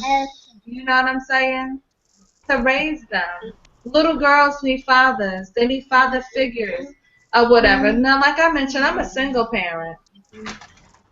But I have men, great men in my life, great role models. Like Crosby, for example, he's a great role model for my sons, and my sons growing up to be men. You know what I'm saying? And you know what, Crosby? You know what I've been telling everybody? They need to go learn how to play chess. I'm teaching your mom how to play chess. Okay? They need to go know how to play chess. That way they know what they're dealing with. It's a game of life, and when you make a mistake, you lose your head. Exactly. You know what I'm saying? And this is what I'm explaining to them. It's time for people to sit there, and this is something you need. He about to learn. He won. You better start teaching your kids that game at an early age, because this is what they up against. To reiterate what you're saying, Natalie, when I attended college for 2-3 years, chess caused me to get high marks, helped me to analyze and think things through. Yeah. It really helped me a lot. I can't describe to you how much chess has helped me. It enabled me to sit down, look at a situation, and analyze it from 3 or 4 different perspectives. Sometimes I tell your mom, she said, oh, why you listen to those Republican guys talk? Why you listen to this guy talk? I can't stand him. I said, yes, that's true. I said, I have to know what he's thinking. I have to know what the enemy is thinking too. I can't just be up on my friends and the people that's on my team. I have to know what the other team is thinking too, so I can have a defense against the other team. I have to learn how to adjust my life accordingly to things around me. It's not just about my friends and what I think. It's about things that surround me that makes a lot of difference.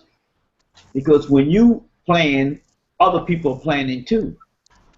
And you have to realize that. Always remember, you're not the only one planning, and you're not the only one thinking about the next move. You got to give yourself a fighting chance by knowing what the enemy thinks. So much for that.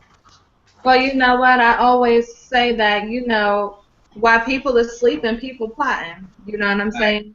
So 90% of the time, while we sitting there and they don't sleep, in the middle of the night they having meetings.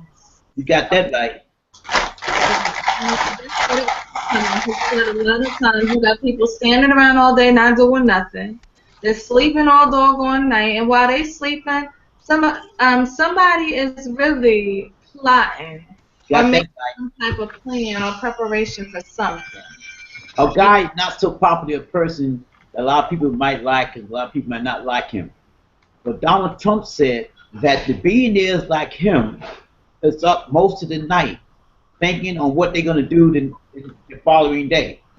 Most people that's up at 5 o'clock in the morning, and by 9 o'clock, they have spent the whole day. And the people that get up at 8 or 9 o'clock, they're already behind. Because the people that got up at 5 in the morning already got a head start on them already for that day. I see you, Linda. Welcome home. Damn, Linda. You got it going on, girl.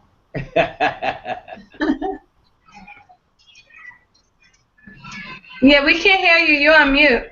You're on mute, Linda. Okay, can you hear me now? Yeah, Loud and clear. Yeah.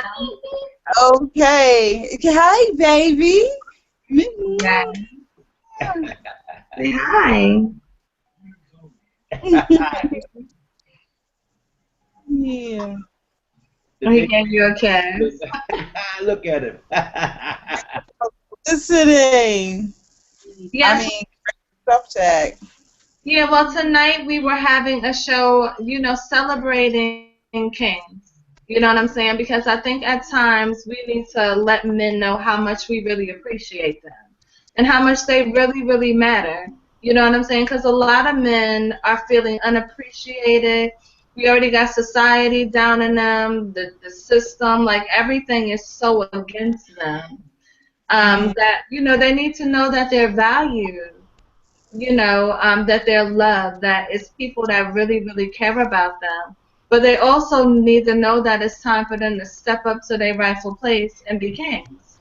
You know what I'm saying? So they can walk around and be gods and be leaders and do what they need to do when it comes down to the communities, the villages, and the families. Gotcha.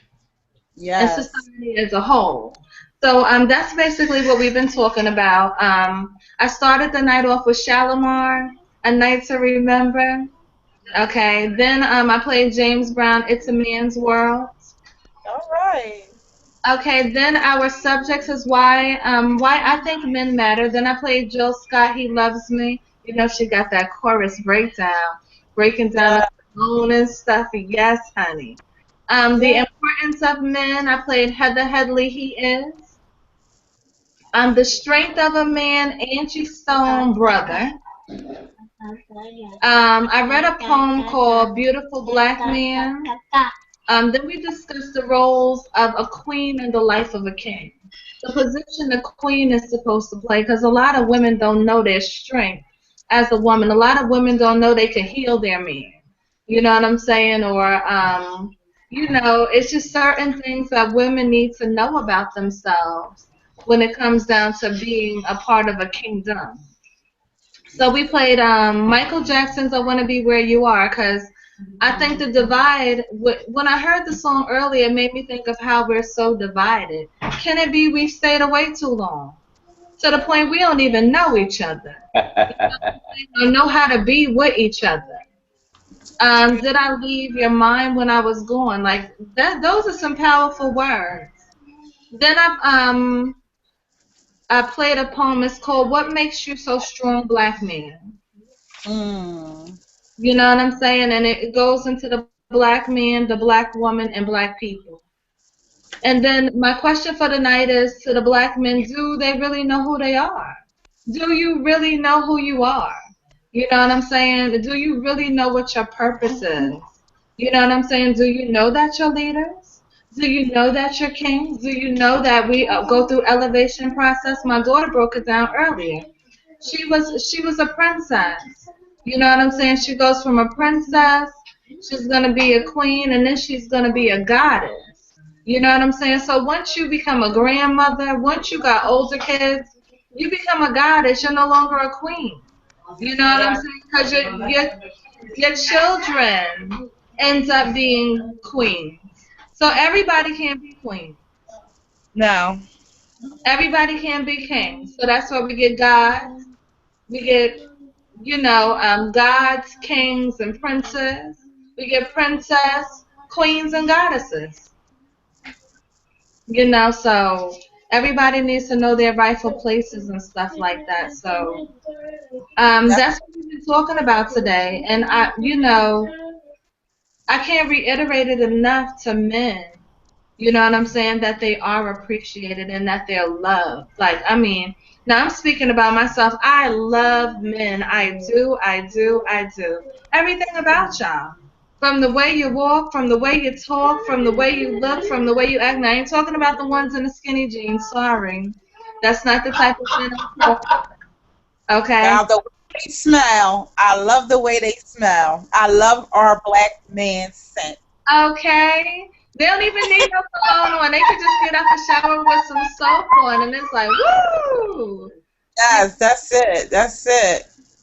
It's nothing Stop like it. melanin. Melanin smell like chocolate. That's it. It's nothing like it. It's nothing like it in the whole universe. Exactly. So I just want my brothers, you know what I'm saying, to just step back into their rightful place, get out of this peasant state of mind. You know what I'm saying? I want them to man up and lead like they're supposed to lead, because that's where we're lacking at right now. I want my sisters to woman up and be queens. Woman up and, play the role that they're supposed to play. We're supposed to uplift each other and support each other. And it's not enough of that going on. Yeah, it's not enough of that going on, so. Huh? Say hi to everybody. Say hi to everybody. Yes, we definitely have to. Today, it's just a coincidence. Well, I don't believe really in coincidence. It's just divine intervention. Mm-hmm. Today we were working on the African Union, dealing with the ECO SOCC Council. Okay, that's the African Union with the global African diaspora. And talking about raising our women as well as our men. We don't, we're not excluding our men, but basically we're getting a foundation. I'm just piggybacking on a thought when you said about our women. Do they know who they are? Do they know what they're supposed to represent? Who are you? So we are teaching women on an international level, on a global level, to step up and rise to the occasion of your goddessness. Don't keep allowing the church or the mosque or the or the lack thereof to keep making you disposable when you're not. We keep allowing people to make us disposable, and we're not disposable creatures. We was born of greatness. So in the union, you talk about the implementation of the Pan-African vision. What is our vision? A lot of us don't even know the vision. So therefore, We can't even get in tune with who we are, because going back to slavery and being raped and abused and kidnapped and stolen from our originators, we lost that genealogy along the way. So losing that genealogy along the way, we lost who we are. You know, we're totally lost in our culture, in our naturalism, and this is why we created this mission. We even planned all the way up to 2063, because see, this is how we plan, because guess what? We plan from generation to generation. That's how they plan. Over. Taken over. When this decade is planned, then it's another decade that's going to rise up and take over. And there's another decade going to rise up and take over until it's all said and done. So we already planned already to the year 2063. And that's how we're going to implement. But we have this thing about go hard or go home. And it's nothing like you hear on the radio or it's just a cliche. No, what we mean by go hard or go home, when we leave our home each day and every day, we are supposed to give our best in everything that we do. 80% of us don't even do that. That's why we give up. We have a high rate of suicide and poverty and homelessness. Why? Because our people don't go hard. They just like, okay, this door shut my face, that door slammed my face, so I'm done. I can't do. I can't go on. I'm you see the struggle. It's hard.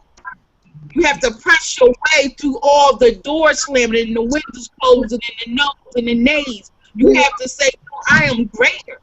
Greater is he that's in me than he that's in the world. I am from royalty. I am a goddess. I am a god. Because why? Because God said I created man in my own image. In the image of God. So we are gods and goddesses. But eventually you have to obtain that status. How do you attain that status? From going through the struggle. Going through the whole struggle. There's nothing wrong. People's like, well, I don't want to show. There's nothing wrong with the struggle. Because without struggle, there's no greatness. All our greats went through a struggle or two. Why? Because it showed their strength. Only through a true struggle when you attain wisdom and knowledge and strength. Because why? Now you got the knowledge and you have positioned yourself in a place where you can help someone else. Because you can tell them exactly how to get through it and how to implement in their daily life. Like we always tell people, oh, you'll get through or you'll get over it, but we don't tell them how to get through. We don't tell them how to implement that process. How do you tell them how to get through that process day to day without saying, I just want to leave this earth. I want to kill myself. How do you get them through that process without saying, I'm just going to kill my children and myself because I don't feel like I can get through this without my man, or I don't have a woman because I have one leg, or my mental stability is not correct. I don't know if there's any black woman out there that can handle me, so I'm going over here to another culture. Because my black woman got what it takes. I'm going over here to another culture because I feel as though my black man has what it takes. And so this is what we're coming up against this whole week from Thursday, this convention.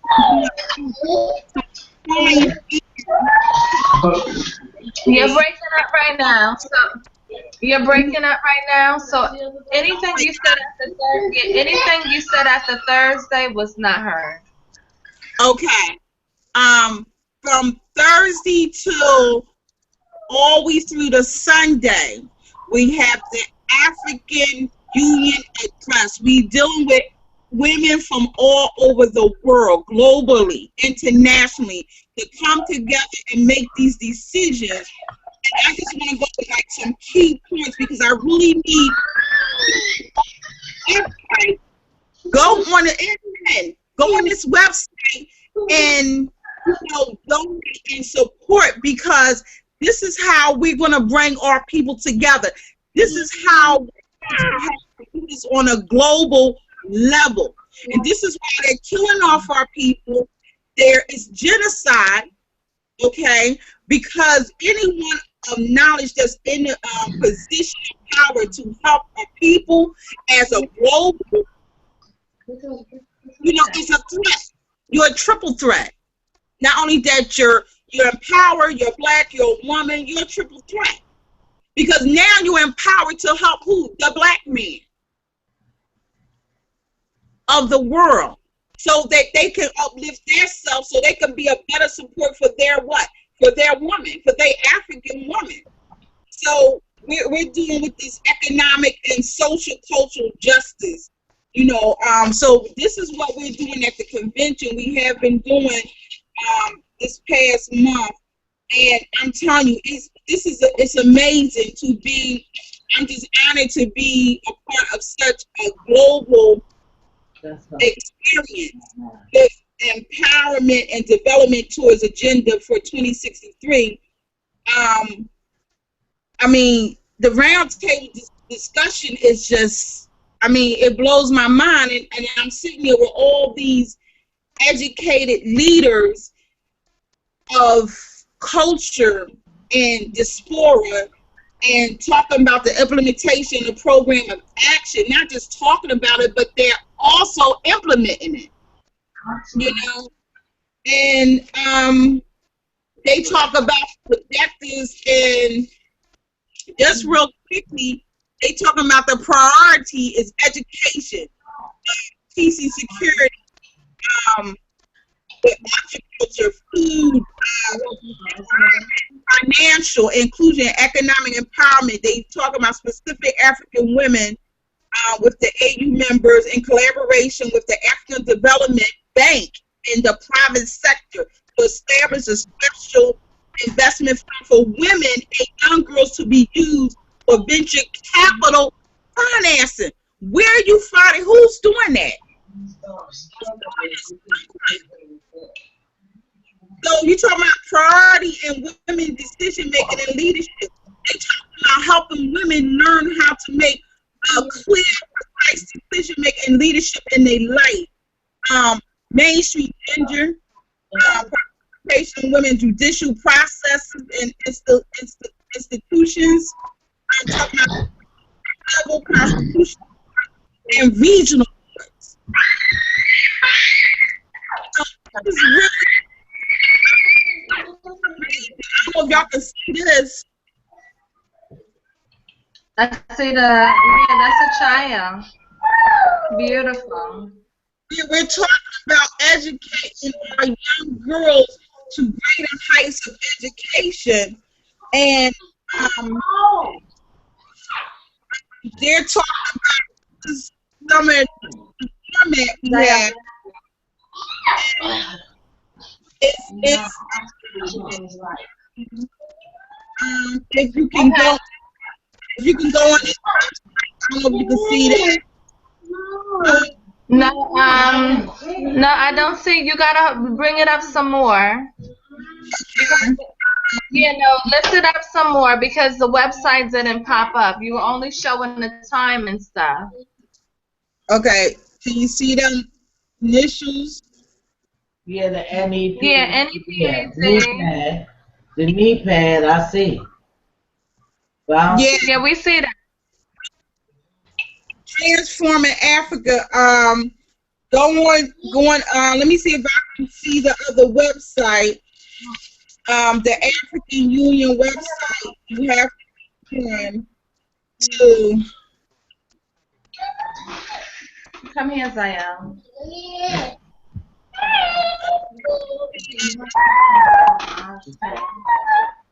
Give me a box of cheeses. It's talking about the global diaspora, the global African diaspora. You talk about nations around the world that's coming together with partnership.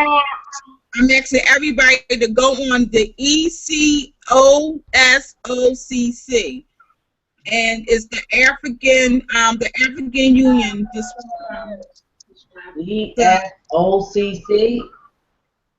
Yeah, it's ECOSOCC.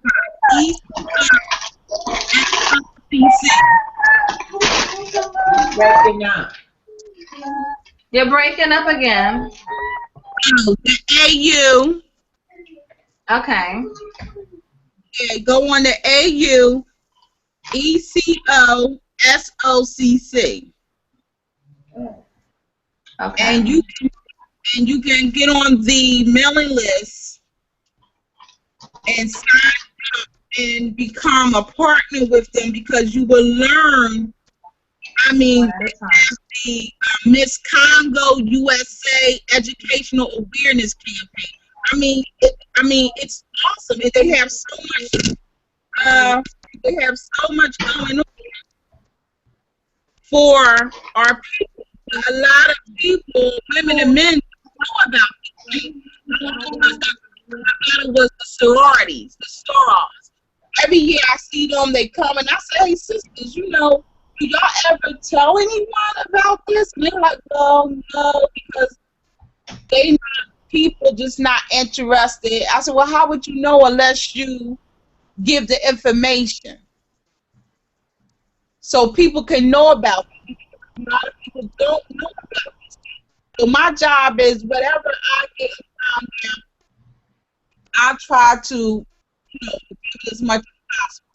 Here, I try to bring in and it's true, some of our people don't want to listen. They don't want to know about where they come from. They don't even want to compare themselves with Africa. I ain't African, I'm black. So people move on. They don't want to deal with that type of ignorance. But here you got people not only if you want to make a smart move, business-wise, being a black small business owner, woman especially, you got some backing. You're a smart business person to get a part of it. Help you get those.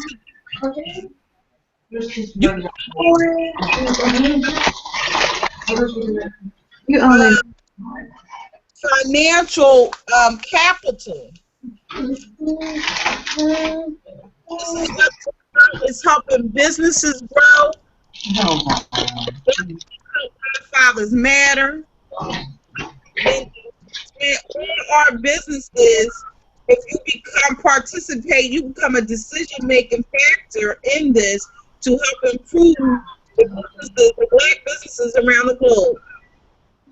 And all they actually do is, when they help you, is to give back what was freely given to you.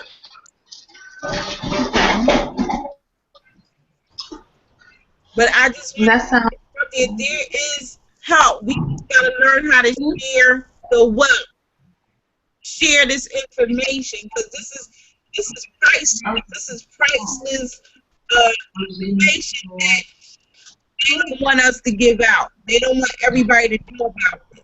But I'm here to let the world know there is help out there for our people, for our business. We just gotta pray, unite with somebody. Say, hey, look, I need. If you go to every family member, I need a couple of hours to get to the bus station.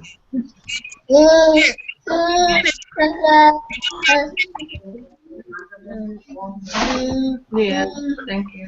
You know, so they made this free for everyone. So, you know, it's just, you know, a couple hours away, few hours away, depends on where you live, to be a part of, a family situation. You ain't called me back.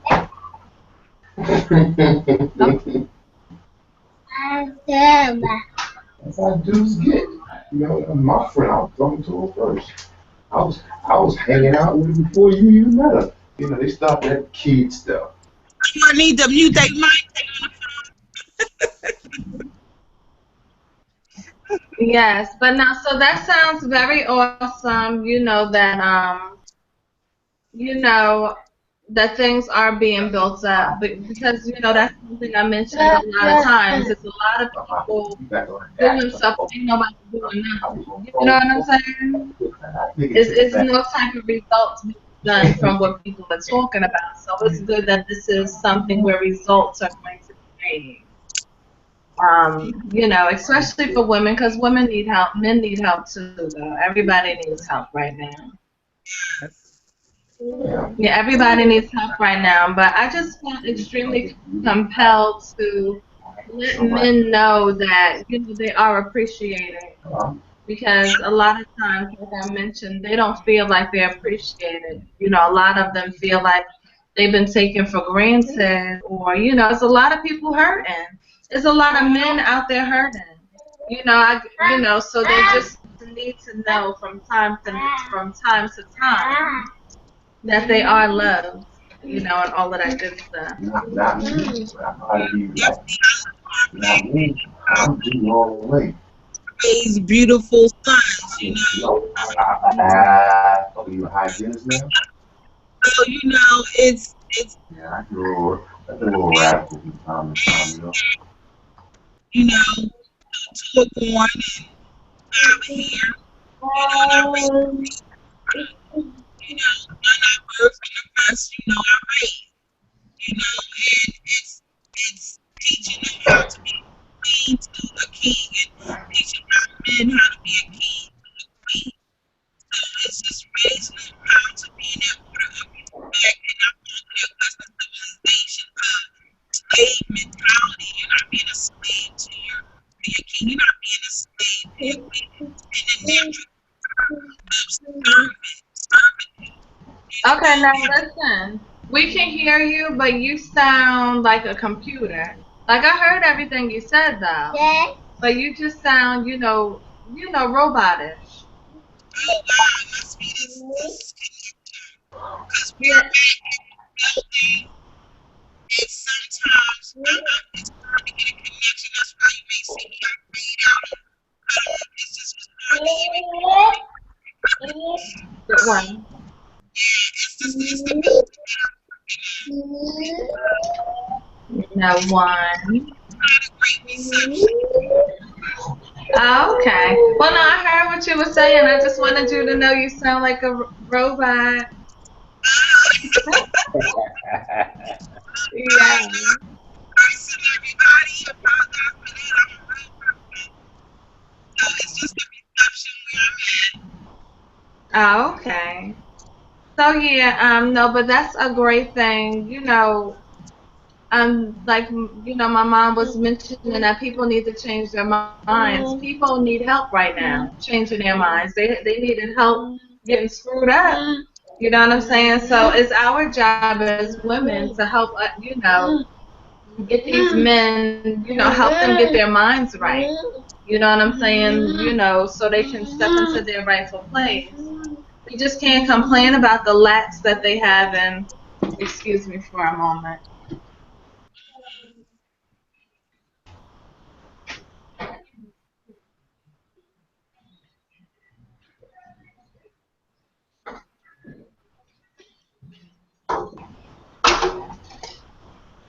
Come on, let's go. Yeah, I had a little escape artist. Yeah, but like I was saying, we need to work together to fix these situations. It's our job as women to assist with, the men. So that's what we need to do. We need to get it right and enjoy doing it while getting it right. Well, looks like she fell off and Eshu done dipped. You got a phone? What? Say hi. Say hello.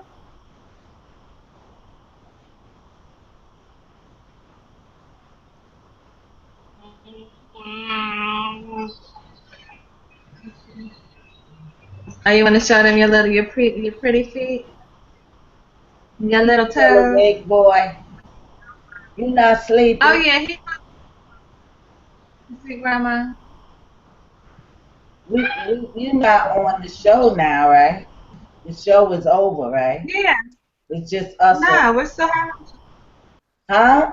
no, cause no, we're still on the show. Okay, well this is what we're gonna do. I have another song that I would like to play, and Now you're We'll breaking have up. like an. You're I breaking said up.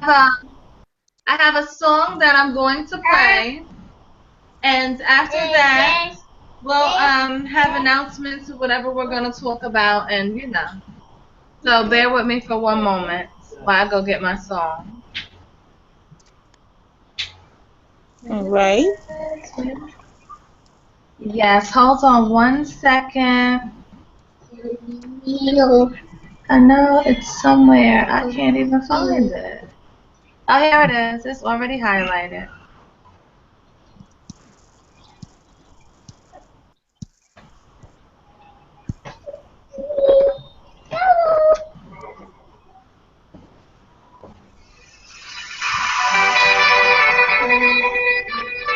Play.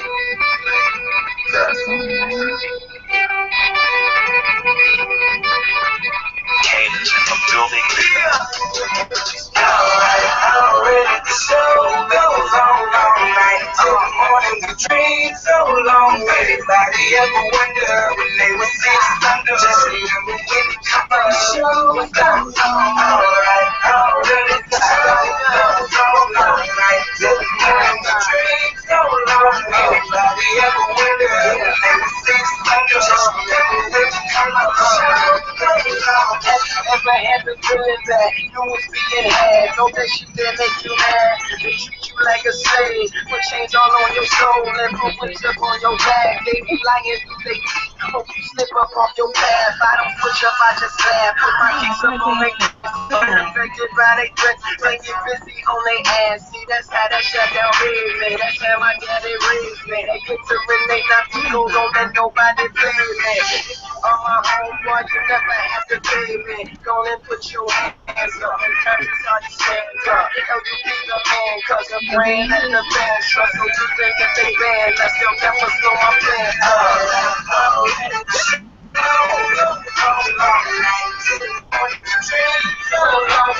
I thought he was gonna dance for y'all.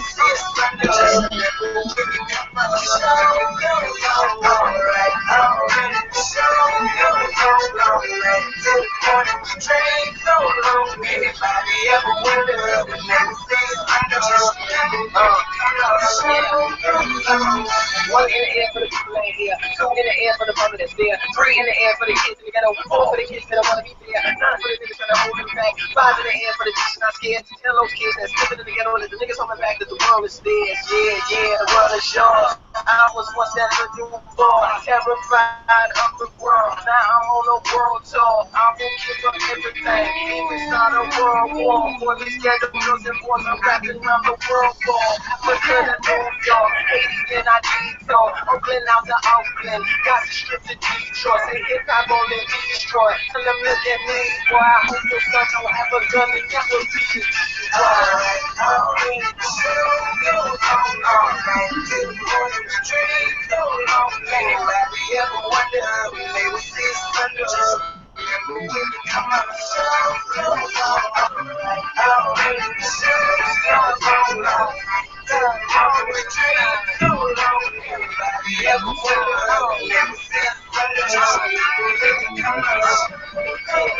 So no matter what you do, no matter what you into, no matter what you see, when you look outside your window, brown grass and green grass, picket fence and barbed wire, never ever put it down. You just lift your arms higher, raise and take your arms higher.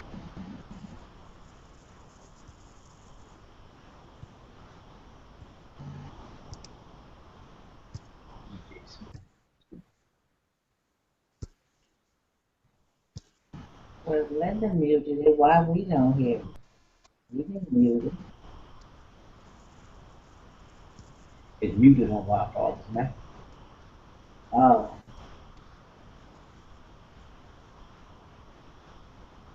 If you don't know it's muted. that's not. It's all right. Go on and hear the song. But he's jamming. Give me a hit of that, man. He's loving it.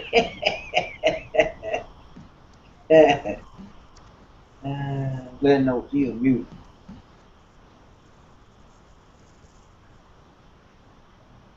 You're muted. Natalie. I got You you. was on mute. Okay. See, I know. My daughter, she picked that song to close the show off tonight. She said, because you know what, mommy? She said, for even the people that don't like what you're doing, the show is going to go on. You know what I'm saying? We are going to create the changes that need to be created. She was like, and people, she said, by the time we get done, people are going to understand why fathers matter. You know what I'm saying? So she picked that song for tonight. But don't do it. Don't do it. Ven I aquí. loved it. Yeah, I'm about to get. Don't do it. He done Don't. got hyped up off that song. Oh yeah, no, you saw him, right? He was turned He up. is turned up. Yes, he was He turned went up. into another zone. You know, he loves music. He loves music. He's in But Rhythm yeah, Nation. He can't help it. so men, you know what I'm saying? I need you to really understand the words that are coming out of my mouth. It's time for y'all to step into your rightful places. It's time for y'all to know who you are. Start educating yourself. Find out who you are. Find out the greatness that you come from. Once you get that perspective, you will want to become a better person. You will want to step into your rightful place. Because right now, a lot of y'all are lost. Y'all don't even know who you are. You know what I'm saying? So I really need y'all to take time out and go get a book. No excuses. You need to get a free. Interject, Allie, while I'm thinking about it. Okay, go ahead. Black men, first of all, you need to stop being in denial that your roots are in Africa. Too many black men and women are not identifying with the motherland. Yes. You're walking around disconnected, but we're not disconnected. That's where our roots began. That's where Mm-hmm. our journey came from, started from there, and ended up here and all over the North American continent. So research where you come from, where it all began, so that you can get a grasp of the greatness that you came from. So this way you'll know, begin to understand who you are and grow into being who you really are and take your rightful places. No, you're absolutely right about that. And I also want to mention to you guys, if you choose to go do like a DNA testing and stuff, be careful. Make sure you are getting the right information because there's been a lot of different shows and stuff and a lot of different things being written about people getting false DNA reports. Because you got to think, first off, you're getting a DNA report. A lot of times we ain't running the lab. You know what I'm saying? So that's something for you to think about also if you choose to trace your roots back through a DNA report. Mm-hmm. Okay. Make sure they are telling you the right place that you came from this place. Yeah, I'm good with that. So I think we had a beautiful show tonight. Men, we love you. Well, I know I love you. You know what I'm saying? It's time for you to man up, step into your rightful place. Let's get it together. No more excuses.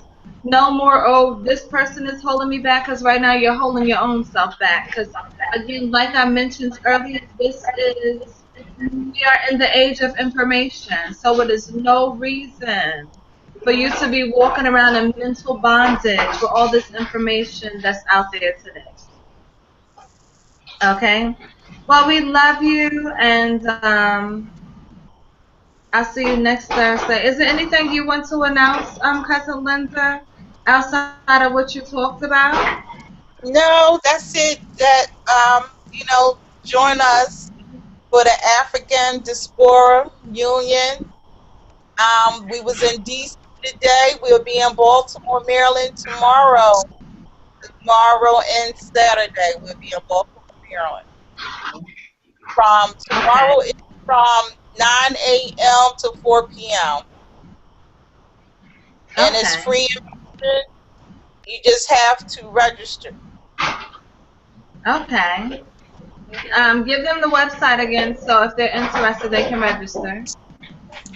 Yes, you can log on to the African Union, the African Union ECOSOCC.com. Or you can go on to Global African Stakeholders Diaspora Convention, Washington, D.C. Okay. All right. So, anybody that's in those areas or near those areas that have time to go, like she said, all you got to do is register. It's free for you to attend. You know, the only way change is going to be made is if people put one foot in front of the other, you know what I'm saying, and go to make it happen.